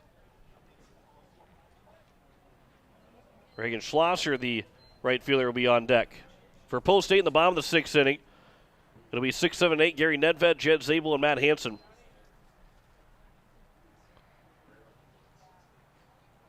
First pitch popped up. Foul. It will get out of play and will land where nobody is sitting right now, because most have escaped from sitting in the stadium seats to moving inside underneath the cover here at Hyde Stadium. Stay out of the rain that is falling. 0-1 pitch. That is flown out to center field. Stalley coming in. He'll make the catch out in right center field. There's now 2 down here in the top of the 6th, and it brings up Reagan Schlosser, who is 0 for 3. Flew out to left, struck out looking, and also popped out in foul territory to Matt Hansen at third base in the 5th inning. Runner on first with 2 away here at the top of the 6th. That one will bounce in for ball 1 to Schlosser. Tucker Horner is on deck. They did have someone warming up in the bullpen. Horner has thrown just 64 pitches, though, through 5 innings, as he has 1 walk and 2 strikeouts. Lyons has not walked a batter yet. He's got 4 strikeouts so far. That was on the outside edge, and it's now 1-1. He has hit 3 different players, but he does not have a walk issued so far. 10 hits, 7 runs, 6 of them earned against Lions. No walks, 4 strikeouts. This would be pitch number 102 for Lions, so most likely his last batter. And that one is popped up, foul territory. Dean will give chase, but he will run out of room, and it's now 1-2. Again, the Eights will play tomorrow afternoon at 3 and 5 o'clock for a doubleheader, as they will take on Spearfish and Sioux Falls West. Most likely be Sioux Falls West first, then Spearfish. And then that will be the last game of the week for Post State. Here's a line shot to center field. Stalley is right there. He'll make the catch and retire the side. 2-run score on the 2-run home run hit by Isaac Huddle. 3 hits, though, in the inning. No errors and 1 man left on base. After the top of the 6th, it is a 7-6 lead now for the Mandan Chiefs. You're listening to Post State Baseball on KCCR and on YouTube at KCCR Sports. Dr. Nick and Chelsea Redeman at Floss Dentistry in Pierre is family owned and operated. They have modern practice with skill and caring staff. They have same-day availability. Floss Dentistry is located at 603 East Sioux Avenue in Pierre with hours Monday through Thursday from 8 to 5. Give them a call at 605-224-2161 and don't put off that scheduled cleaning any longer. Floss Dentistry, 603 East Sioux Avenue in Pierre, or give Dr. Nick and Chelsea Redeman a call at 605-224-2161. Lil Sweet! Did you miss your exit? For the 2nd time in a row. Ooh, 3rd time's a charm. You deserve a treat for that time on the road. Did you lose your favorite sunglasses? Yes, and they were on my head. Or did you remember your wallet, but forget your phone instead? So sweet, unique. Baby, there's nothing better.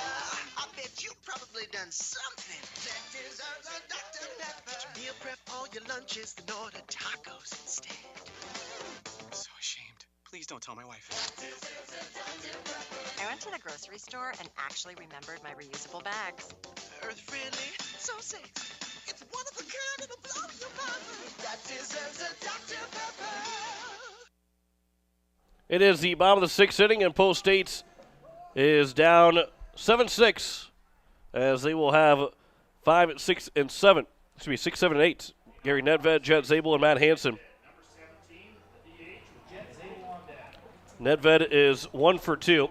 Reach on air and got a base hit in his 2 trips to the plate. As Horner with another warming up in the bullpen out in left field as Nedved swings and fouls the first pitch out of play. Some more action in the left field bullpen. It looks like Nedved would be the guy to take over for Johnny Lyons in the top of the 7th inning, outside of Pierce scoring 11 runs in this bottom of the 6th. Now 1-1 count here to Gary Nedved.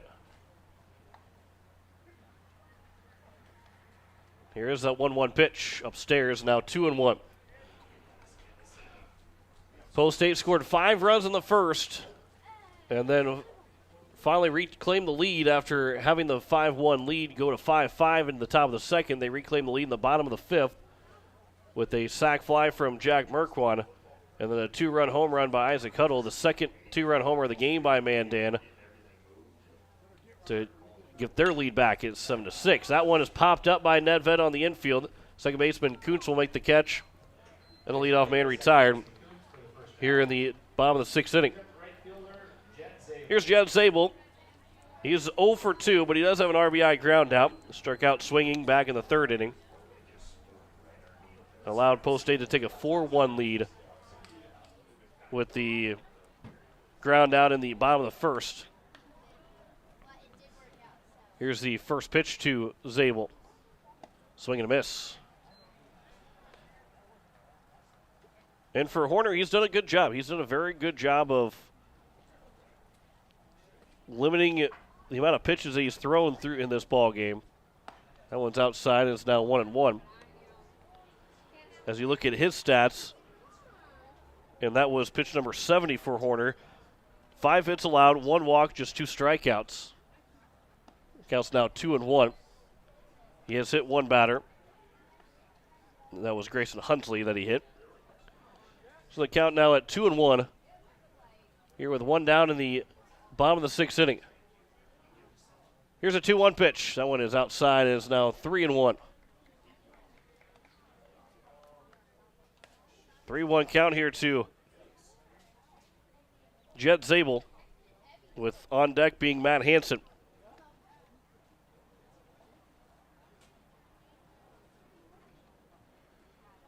Pitch number 73 upcoming here from Tucker Horner. And he delivers.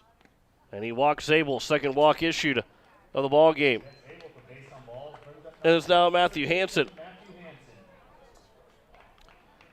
Hansen is 1 for 2. Doubled home the 5th run of the ball game, and now we'll have a mound visit. And Horner looked like maybe he was ready to get the ball over to the coach. Not quite yet.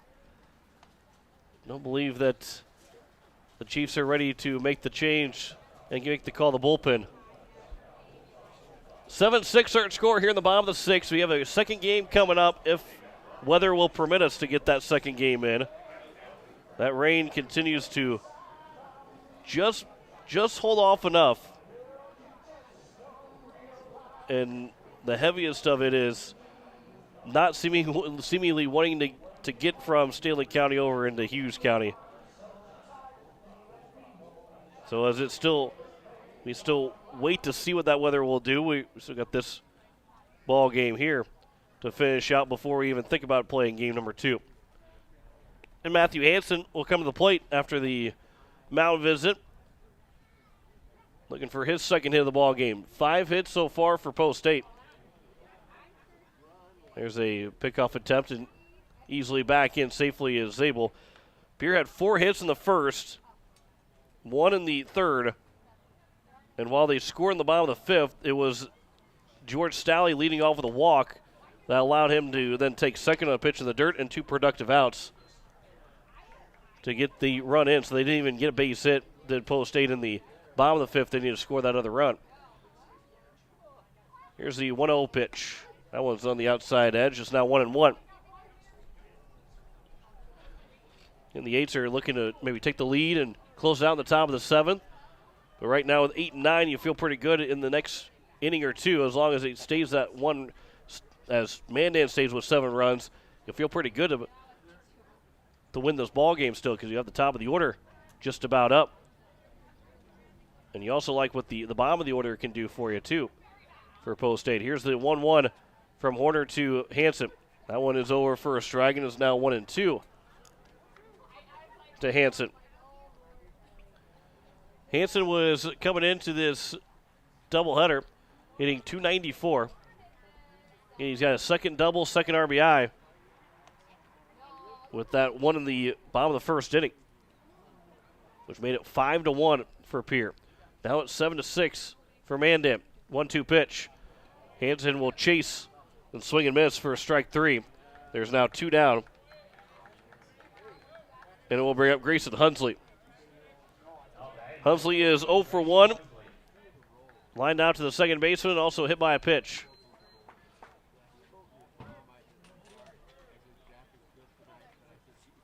So for Huntley, he's looking for an opportunity to get a base hit, get the leadoff man back to the plate, turn the lineup over here in the bottom of the 6th inning.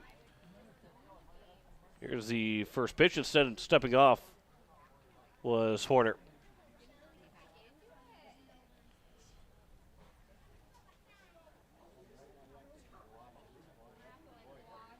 Here's now Horner, the first pitch. That one at the knees of Hunsley, and it's taken for strike one. And the count is 0-1 here to Grayson Hunsley. There's a line shot by Hunsley. That's going to get down on the right field side for a base hit. Zabel around second. He's on his way to third. He will be held up at third base. It's a 2-out single for Grayson Hunsley. And Post State 90 feet away from tying this ball game up, as it will bring up Lincoln Keenholz. Spencer Easland on to run for Hunsley. But Keenholz, a base hit, would tie the ball game up somewhere in the gap. And the speed of Easland maybe ends up being an 8-7 lead for Post State. Again, still warming up on the bullpen. It's been a long time that guy for Mandan has been out in left field in the left field bullpen. Here's the first pitch from Horner to Keenholz. He'll foul that one back. And it's 0-1. He is 1 for 3. Doubled the lead off the bottom of the first inning. Came around to score on the RBI fielder's choice for Merkwan. He flew out to center field and also grounded into a double play.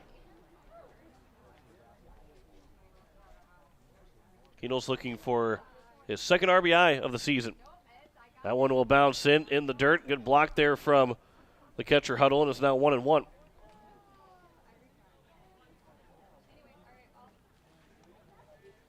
Big spot here in the bottom of the sixth. Eight's down by 1. Here's the 1-1 from Horner. Keenholz cuts through it, and it's now 1-2. And Keenholz wasn't trying to make it 7-7, he was trying to make it 9-7. That was a violent swing by the 8 shortstop. But still one big strike left. Well, here's the 1-2 from Horner to Keenholz. That one will bounce in. Easland looked like he read it well. He's off to second base, so a base hit would score 2. With a count now at 2-2. With 2 outs here in the bottom of the 6th. With runners at second and third.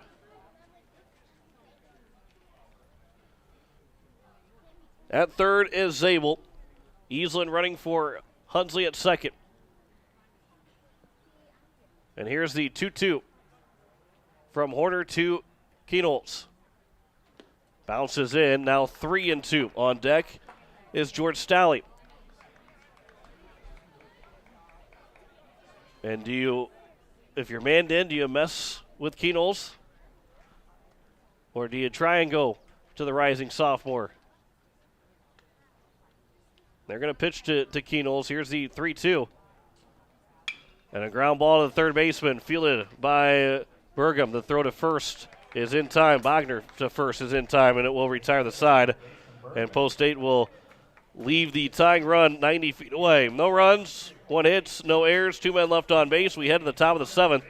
And Post State's down 7-6 to Mandan. You're listening to Post State Baseball here on KCCR and on YouTube at KCCR Sports. Insurance. We all need it to protect our homes, health, businesses, and belongings. But having adequate coverage is just the beginning. You also need the support of professionals who stand by your side to protect what's important to you. Fisher Rounds & Associates combines the coverage you want with the commitment you need. Fisher Rounds & Associates, at your service, at your side, with offices in Pierre, Mitchell, Watertown, Sioux Falls, and Rapid City. BankWest Insurance has the expertise and resources to deliver personalized service and customized solutions. As an independent agency, we shop dozens of companies to get you the best coverage at the best price. As your trusted choice for insurance coverage, we promise to go the extra mile so you can rest assured your loved ones and your assets are protected. Contact your local agent to put BankWest Insurance to work for you. Not a deposit, not FDIC insured, not insured by any federal agency, not guaranteed by any bank, may go down in value, equal opportunity provider. It is the top of the 7th inning, and Post State is down 7-6 as Gary Nedved is on the mound now for the Eights. And as the DH, he just comes into the ball game, so everybody stays the same. Lyons is out. DH pretty much goes away, but It is Nedved who is the DH that moves into the field. So for Gary Nedved, this will be his second appearance in relief. He threw an inning and 2/3. His first appearance, he picked up, he had 2 hits, but no runs allowed, no walks, no strikeouts, an ERA of 0, a whip of 1.2 in his first outing so far. Batting average against .286 for Gary Nedved as he will deal with 7, 8, and 9. Tucker Horner, Seth Ahrens, and Anthony Johnson. And again, some action in the left field bullpen, still warming up out in the left field bullpen. First pitch misses for ball 1. Horner is 0 for 3. Flew out to left field, grounded out to the shortstop, and flew out to right field. Here's the 1-0 pitch. That one on the outside edge, and it's now 1-1.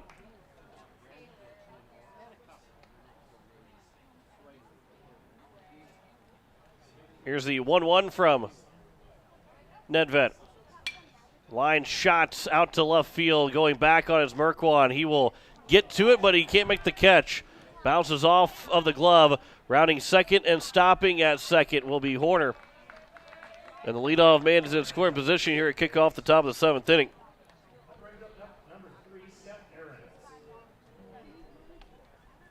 And it will be an air charge to Merkwan out in left field. And one that he would like to have back. It was a long run for him, but for Merkwan, he probably feels like he should have had it. So third error by Post State here in the ball game. And it's now Seth Ahrens who's showing bunt, pulls it back, and it will be taken high for ball 1. Trying to move him over 90 feet to extend a possibility of extending that lead. Here in the top of the 7th, and a 1-0 in the 7-6 ball game. Showing bunt on the 1-0 pitch. That one is a good bunt drop down, and both Nedved and Hunsley didn't pick it up right away. They both kind of stutter-stepped around it, and so everybody is safe first and third with nobody out. A bunt single for Ahrens, and now Anthony Johnson to the plate. Johnson 2 for 3, single, double, and a strikeout. Here's the first pitch. That one will bounce in for ball 1 to Johnson.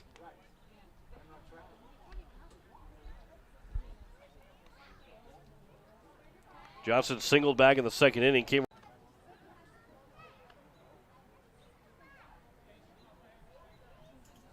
In 7-6 our score here with nobody out in the top of the 7th inning. Here's a 2-0 pitch. That one will miss, and it's now 3-0. Here to Anthony Johnson. Top of the order, Avery Bogner is on deck.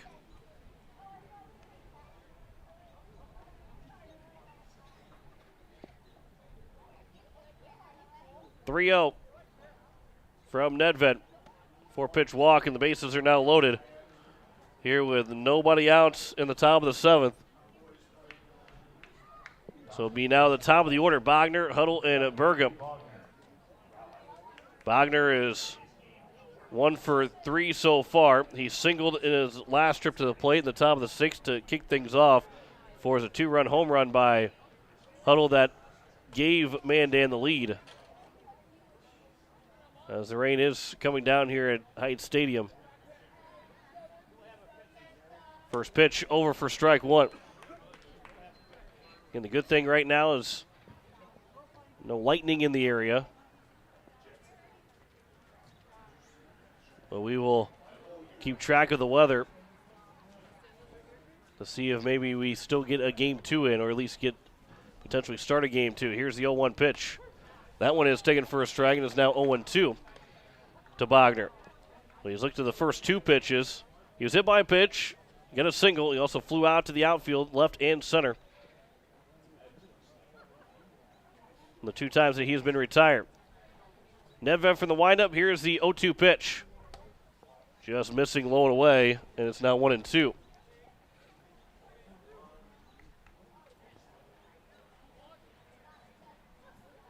Bases are loaded. Nobody out here at the top of the 7th. Here's the 1-2 from Nedved. That one's popped up, and that'll be foul just to the left of the press box. And it's now still 1-2. Thought maybe had a shot. 11 hits in the ball game for Mandan. 7 runs, 11 hits, 2 errors. 6 runs, 6 hits, 3 errors for Pierre. 1-2 pitch. Bouncing in, good block there from Hunsley. Now from 0-2, it's back to 2-2.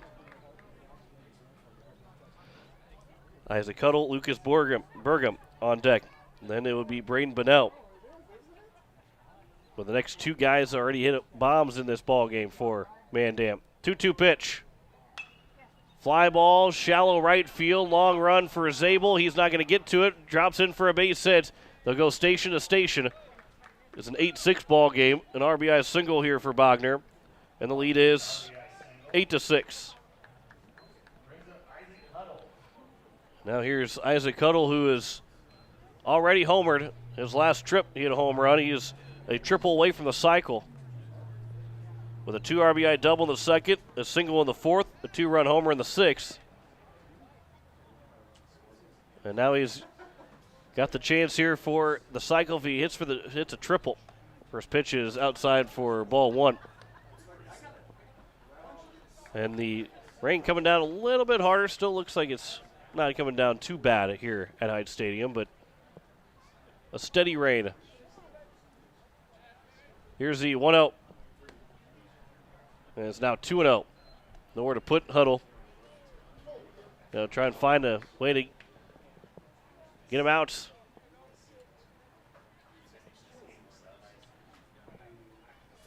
Here's the 2-0 pitch. That's upstairs, now 3-0. The rain is forcing everybody to put the umbrella up or move underneath the covering here at Hyde Stadium. 3-0 pitch. That one is taken for a strike and is now 3-1. So Huddle, still good hitters count here. 3-1. And here is the 3-1 pitch.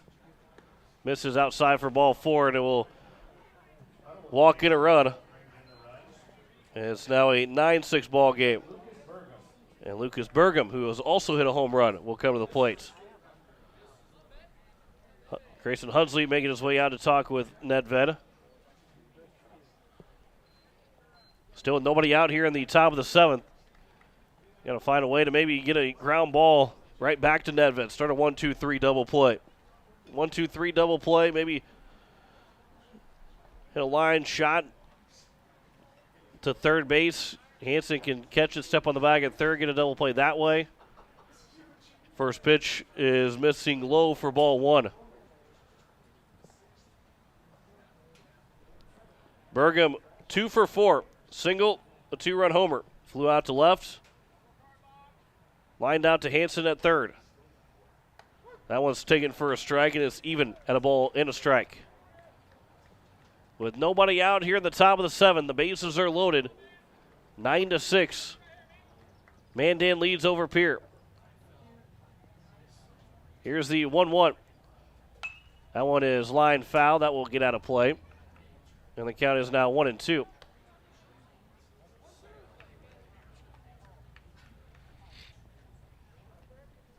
Bases loaded. Nobody out. A 1-2 pitch from Gary Nedved to Lucas Burgum. Swing and a miss, and a big strikeout for Nedved. There's one down, and now a ground ball can get you out of the inning completely with Braden Bunnell coming to the plate. Bunnell is 1 for 3. He's reached base 3 times, though. Singled back last inning in the 6th. Reached on air and also hit by a pitch. Here's the first pitch to Bunnell. There's a line shot just over the head of Dean. That's down for a base hit. One run will come in to score. The second run will come around. He will score. And it will be a double for Braden Bunnell, and the lead is 11-6 here for the Mandan Chiefs. And Bunnell's got his second hits, and he's got 2 RBIs as well. And it's second and third here with 1 down. Be the third hit of the inning. And they're kicked off the inning. Base hit, walk, and now, after the strikeout, a double. And Stenson Kuntz will take high for ball 1. Looks like maybe the rain is still coming down here at Heights Stadium. More of a soft rain than anything else. Here's the 1-0 pitch. That one is flown out to left field. Merquan's going to come in a long way in. That's going to drop in for a base hit. Another run will come in to score. And it's now a 12-6 ball game. And that's already the 5th run here, scored by Mandan in the top of the 7th. And they are still threatening as Schlosser will come to the plate, the 9th man to come to the plate here in the inning. In a now 12-6 ball game.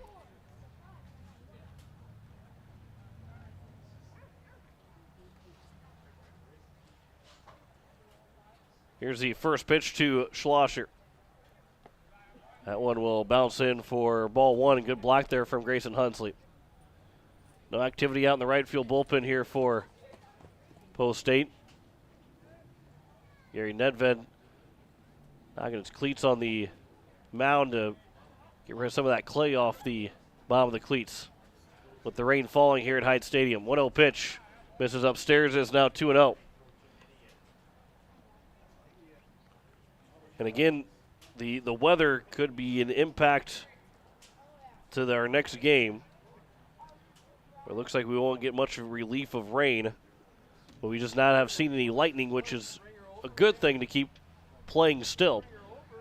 2-0 pitch. There's a line shot past the diving Dean at first base. Another run comes in to score. 6-run inning now here for Mandan. They lead it 13-6. First and second still here with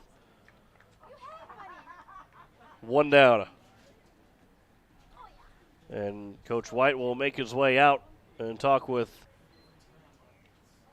Gary Nedved. So they have batted around. Tucker Horner comes back to the plate with 1 down here in the top of the 7th inning. And not been the outing that Nedved was hoping to have. Be 2, 3, and 4 for Post State whenever they get to the bottom of the 7th inning. Stalley, Wiebe, and Merquan, the first 3 hitters. And we'll try and see about a decision for game number 2, because as of right now, while the rain doesn't look like it's going to go anywhere, you could play in it. You could still play in this for a while. But that soft rain is going to make things, still going to make things tough on the playing surface here. Here's the first pitch. That one taken for strike 1 to Tucker Horner, who led off the inning with an error, but I believe it might be a different hitter. There's McCoy Keller that is hitting, and he'll swing that out to center field as a base hit. Runner will hold at third, so the bases are loaded once again. And McCoy Keller will come in, pinch hit, and get a base hit. And load the bases another time here. As Seth Aarons will now come to the plate. Aarons and then Johnson. 8 and 9 here in the order for the Mandan Chiefs. First pitch is upstairs for ball 1. 7-run lead now for Mandan here in the top of the 7th. 6 runs scoring by the Chiefs here in this inning. 1-0 pitch. That will hit him. And Aarons will pick up an RBI to make it now 14-6. And the base is still loaded here with one down. Anthony Johnson, who is 2 for 3 in the ball game. We'll see a new pitcher here for Post State, as looks like maybe Connor Bruce will come out and throw for Pierre with one out in the top of the 7th. We'll step aside for a minute, come back with the changes. You're listening to Post State Baseball on KCCR and on YouTube at KCCR Sports. At the Y, we're more than a gym. We're a cause-driven charitable organization nurturing the potential of every youth, adult, and senior in our community. From advocacy to childcare, disease prevention to athletics, swim lessons to safe spaces, our mission ensures that everyone, regardless of their financial situation, can participate in the services that we offer at the Y. We invite you to stop in and check out our youth sports, summer camps, group exercise classes, swim lessons, and so much more. Discover your Y at the Oahe Family YMCA in Pierre, where we are for youth development, healthy living, and social responsibility. Building a home. It's the biggest investment most of us make in a lifetime. Not to mention, it's a decision that, well, you pretty much live with day and night. The quality of the workmanship stares back at you like a reflection. It also affects the value of your investment. Choosing the right contractor is critical. Kruger Contracting is that contractor. Call 222-2523. Quality workmanship and materials completed on time. Kruger Contracting. In a word, quality. Call 222-2523.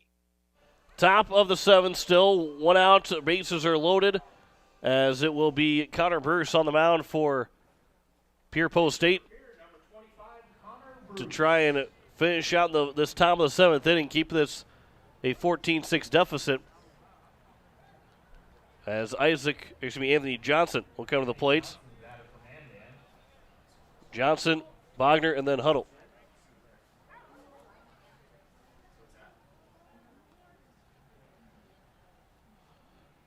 Here's the first pitch.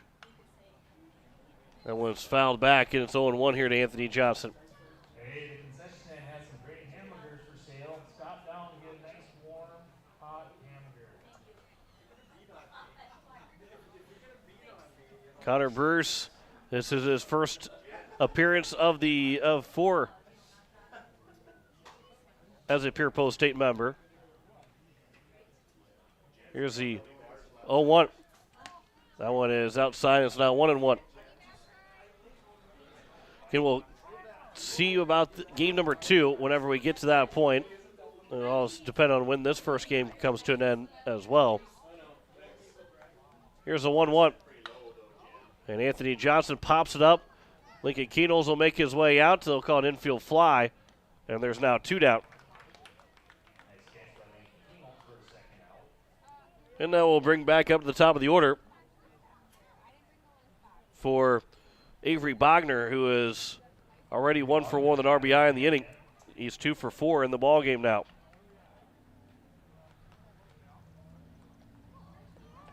So Bogner has an opportunity to drive in a couple more runs. 7 already put up here in the inning for the Mandan Chiefs. Here's the first pitch to Bogner. He swings and rips that one foul, as that one was on a line and darts out of Hyde Stadium, and it's 0-1.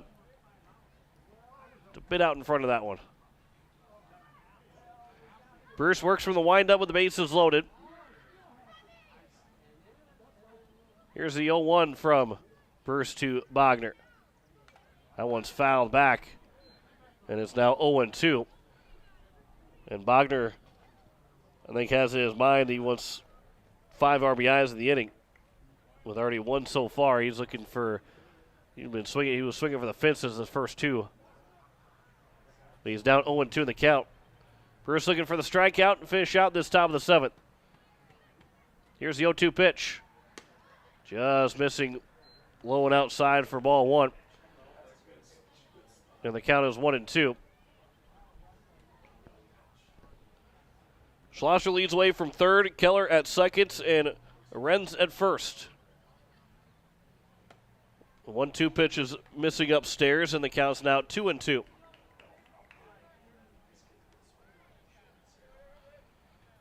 Bogner a base hit in the 6th and also a base hit here in the 7th. Here's a 2-2 pitch. That one missing outside, and from 0-2 now to 3-2.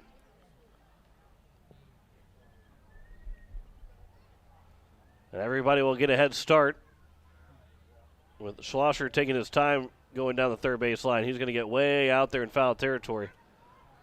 Here's the 3-2 pitch from Connor Bruce. And that one is had the distance, but well foul by Bogner.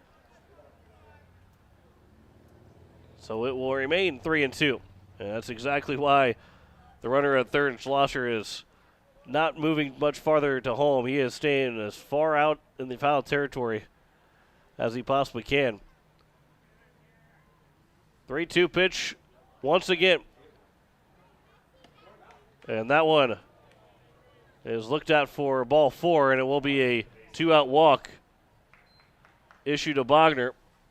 And it will bring up Isaac Huddle. Second RBI of the inning for Bogner. And he gets Huddle gets another opportunity for a triple to complete the cycle. Here's the first pitch from Bruce to Huddle. Outside for ball 1. Huddle doubled, singled, and hit a home run in the 2nd, 4th, and 6th. He walked home a run in the top of the 7th here as he bats again. Here's the 1-0 pitch. He fouls that one back, and it's 1-1.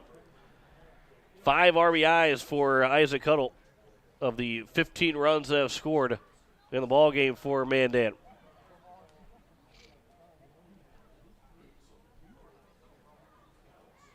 Here's a 1-1 from Connor Bruce.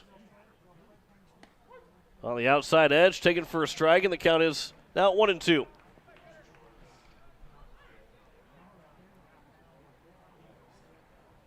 Rain's still coming down here at Hyde Stadium, just not as defined. You can't see it as well. Here's the 1-2 pitch. And Huddle will rip that out to left field. Merkwan moving over. He'll make the catch, and that will retire the side here in the 7th inning. But 8 runs do score here in the inning for Mandan, and they will take a 15-8 lead to the bottom of the 7th, where Post State will need a lot to come back in this one. Back in a minute. You're listening to Post State Baseball on KCCR and on YouTube at KCCR Sports. Building a home. It's the biggest investment most of us make in a lifetime. Not to mention, it's a decision that, well, you pretty much live with day and night. The quality of the workmanship stares back at you like a reflection. It also affects the value of your investment. Choosing the right contractor is critical. Kruger Contracting is that contractor. Call 222-2523. Quality workmanship and materials completed on time. Kruger Contracting. In a word, quality. Call 222-2523.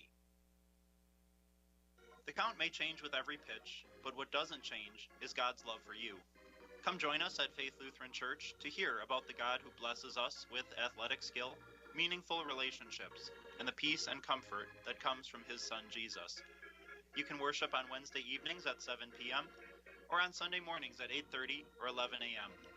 Faith Lutheran Church is up the hill at 714 North Grand and happy to support our athletes, their families, and our community. It is the bottom of the 7th inning, and Post State down 15-6, and we'll have to score 9 runs here in the bottom of the 7th to keep things moving along. And we'll start with George Stalley, Jaden Wiebe, and then Jack Merkwat.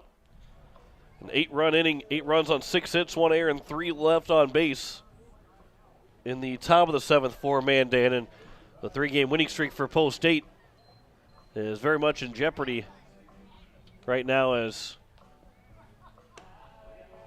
the new pitcher for Mandan, and Braden Bunnell will be the new pitcher. And Bunnell was the first baseman, and maybe McCoy Keller is over at first now. First pitch swinging by George Stalley. He'll ground it to the second baseman, Kuntz. The throw to first is in time. The leadoff man is retired. As Preston McElhaney was the first baseman. But the leadoff man retired here in the bottom of the 7th. And it's now Jaden Wiebe who's 0 for 3 looking for his first hit of this ball game. That was popped up, foul territory. McElhaney over at first in foul territory, makes the catch. And 2 pitches and 2 outs here in the bottom of the 7th. And it will bring up now Jack Merkwan, who will probably take a pitch just so that Bunnell doesn't have a 3-pitch inning. But I guess if it's right down the middle, you're down by 9, why not swing at it? First pitch, Merkwan will take it for a strike. Merkwan is 0 for 2 with 2 RBIs. He has sac fly RBI in the 5th. Ran into a fielder's choice. He got the RBI in the bottom of the 1st. He swings at the 0-1 pitch and fouls it away, and it's now 0-2. And Post State now down to its final strike here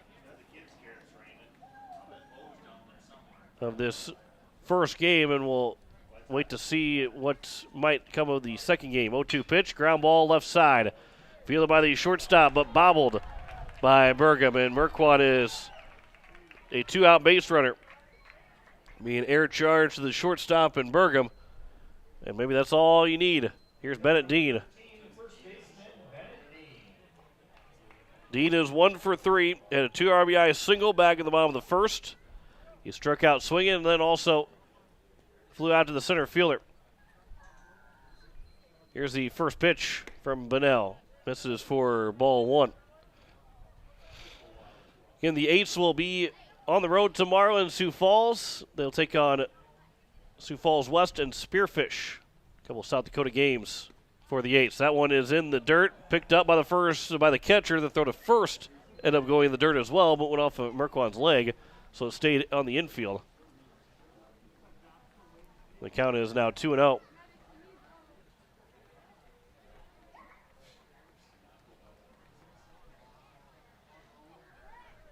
Here's the 2-0 pitch. Upstairs, now 3-0. On deck would be Gary Nedved. Actually, it will be Connor Bruce, who came in to pitch for Nedved. Here's a 3-0. Dean taking all the way, now 3-1. Good hitters count here for Bennett Dean. With Merkwan at first base. Here's a 3-1. That one will be a walk issue to Dean. It got to the backstop. Merkwan will easily take second base. He was on his way to second anyway. But he'll stop at second, first and second now here with 2 away, and Connor Bruce will come to the plate. He's trying to extend the game to the next hitter, which would be Jet Zabel.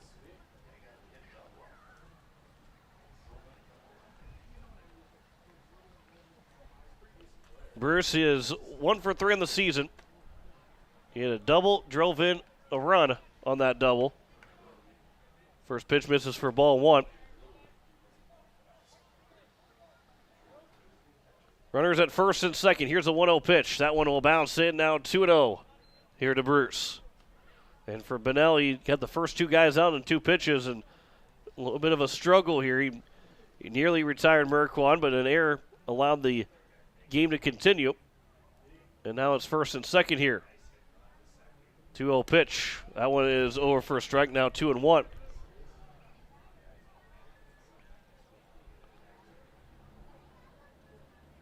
Bruce was able to get the final 2 outs of that 7th inning. Here's the 2-1 pitch to Bruce, and that one will also miss. Another good block there by Huddle, and the count's now 3-1. And Bunnell is in danger of walking another man. 3-1 pitch will be ball 4, and the bases are now loaded for Jet Zabel to come to the plate. It's still a long way to go, but you've got the last 3 guys on base. Here's the first pitch to Zabel. He'll swing and foul that first pitch back. It is 0-1 here to the Eights right fielder. Matt Hansen, Grayson Hunsley be the next couple hitters if the ball game continues. That pitch is in the dirt. Now 1-1. You listen to KCCR Pierre Riverfront Broadcasting Station. Ball game is 2 hours and 11 minutes old, 12 minutes old now. First pitch at 4:50. Now here at 7:02. That one comes inside, and it's now 2-1 to Judd Zabel. Last night, Texas State, where older brother Peyton pitches that, unable to. They got the lead in the top of the ninth, but Stanford went back-to-back home runs and end up with the 4-3 win as Zabel will whip that one out towards right center field, diving for it, and it is down for extra bases. 2 runs will come in to score. Zabel will stop at second with a 2-out, 2 RBI double. And the 8s aren't done quite yet. Pulling within 7, 15-8. And now Zabel with 3 RBIs in the ball game. And it will bring up Matt Hansen. Hansen had an RBI double. He also flew out to second and struck out swinging. He is 1 for 3. Bruce now at third. Zabel at second. Here's the first pitch. Ground ball off of the pitcher to second base. Kusa throw to first, and Hansen is out at first base. And that will end the ball game. And Hansen looked like he was able to beat it out, but he will be the final out, and that will end the ball game. As Post State's and Mandan, it's a 15-8 win for Mandan here in the first game. Looks like it might be the only game. We'll step aside for a minute, come back with the post-game show. Listen to Post 8 Baseball on KCCR and on YouTube at KCCR Sports. Looking for your next new or used car, truck, or SUV? Then go no further than the comfort of your own home. Shop online at lambmotor.com. On lambmotor.com, you'll find the vehicles Lambs has in stock. You can schedule a test drive or your vehicle's next tune-up, all online. New or used, shop for it all online, anywhere you are. Lamb Motor has the right vehicle for you. Lamb Motor in Oneida and online, lambmotor.com.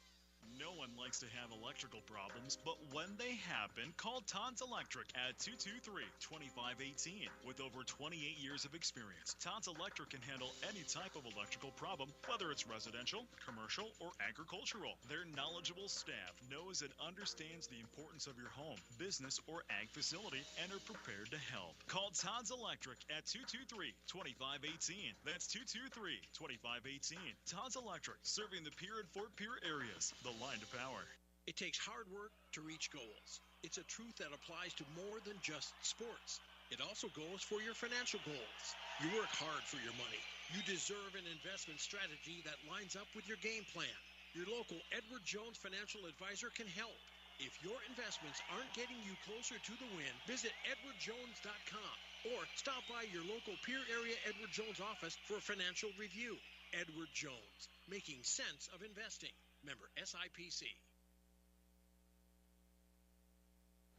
As we welcome you back here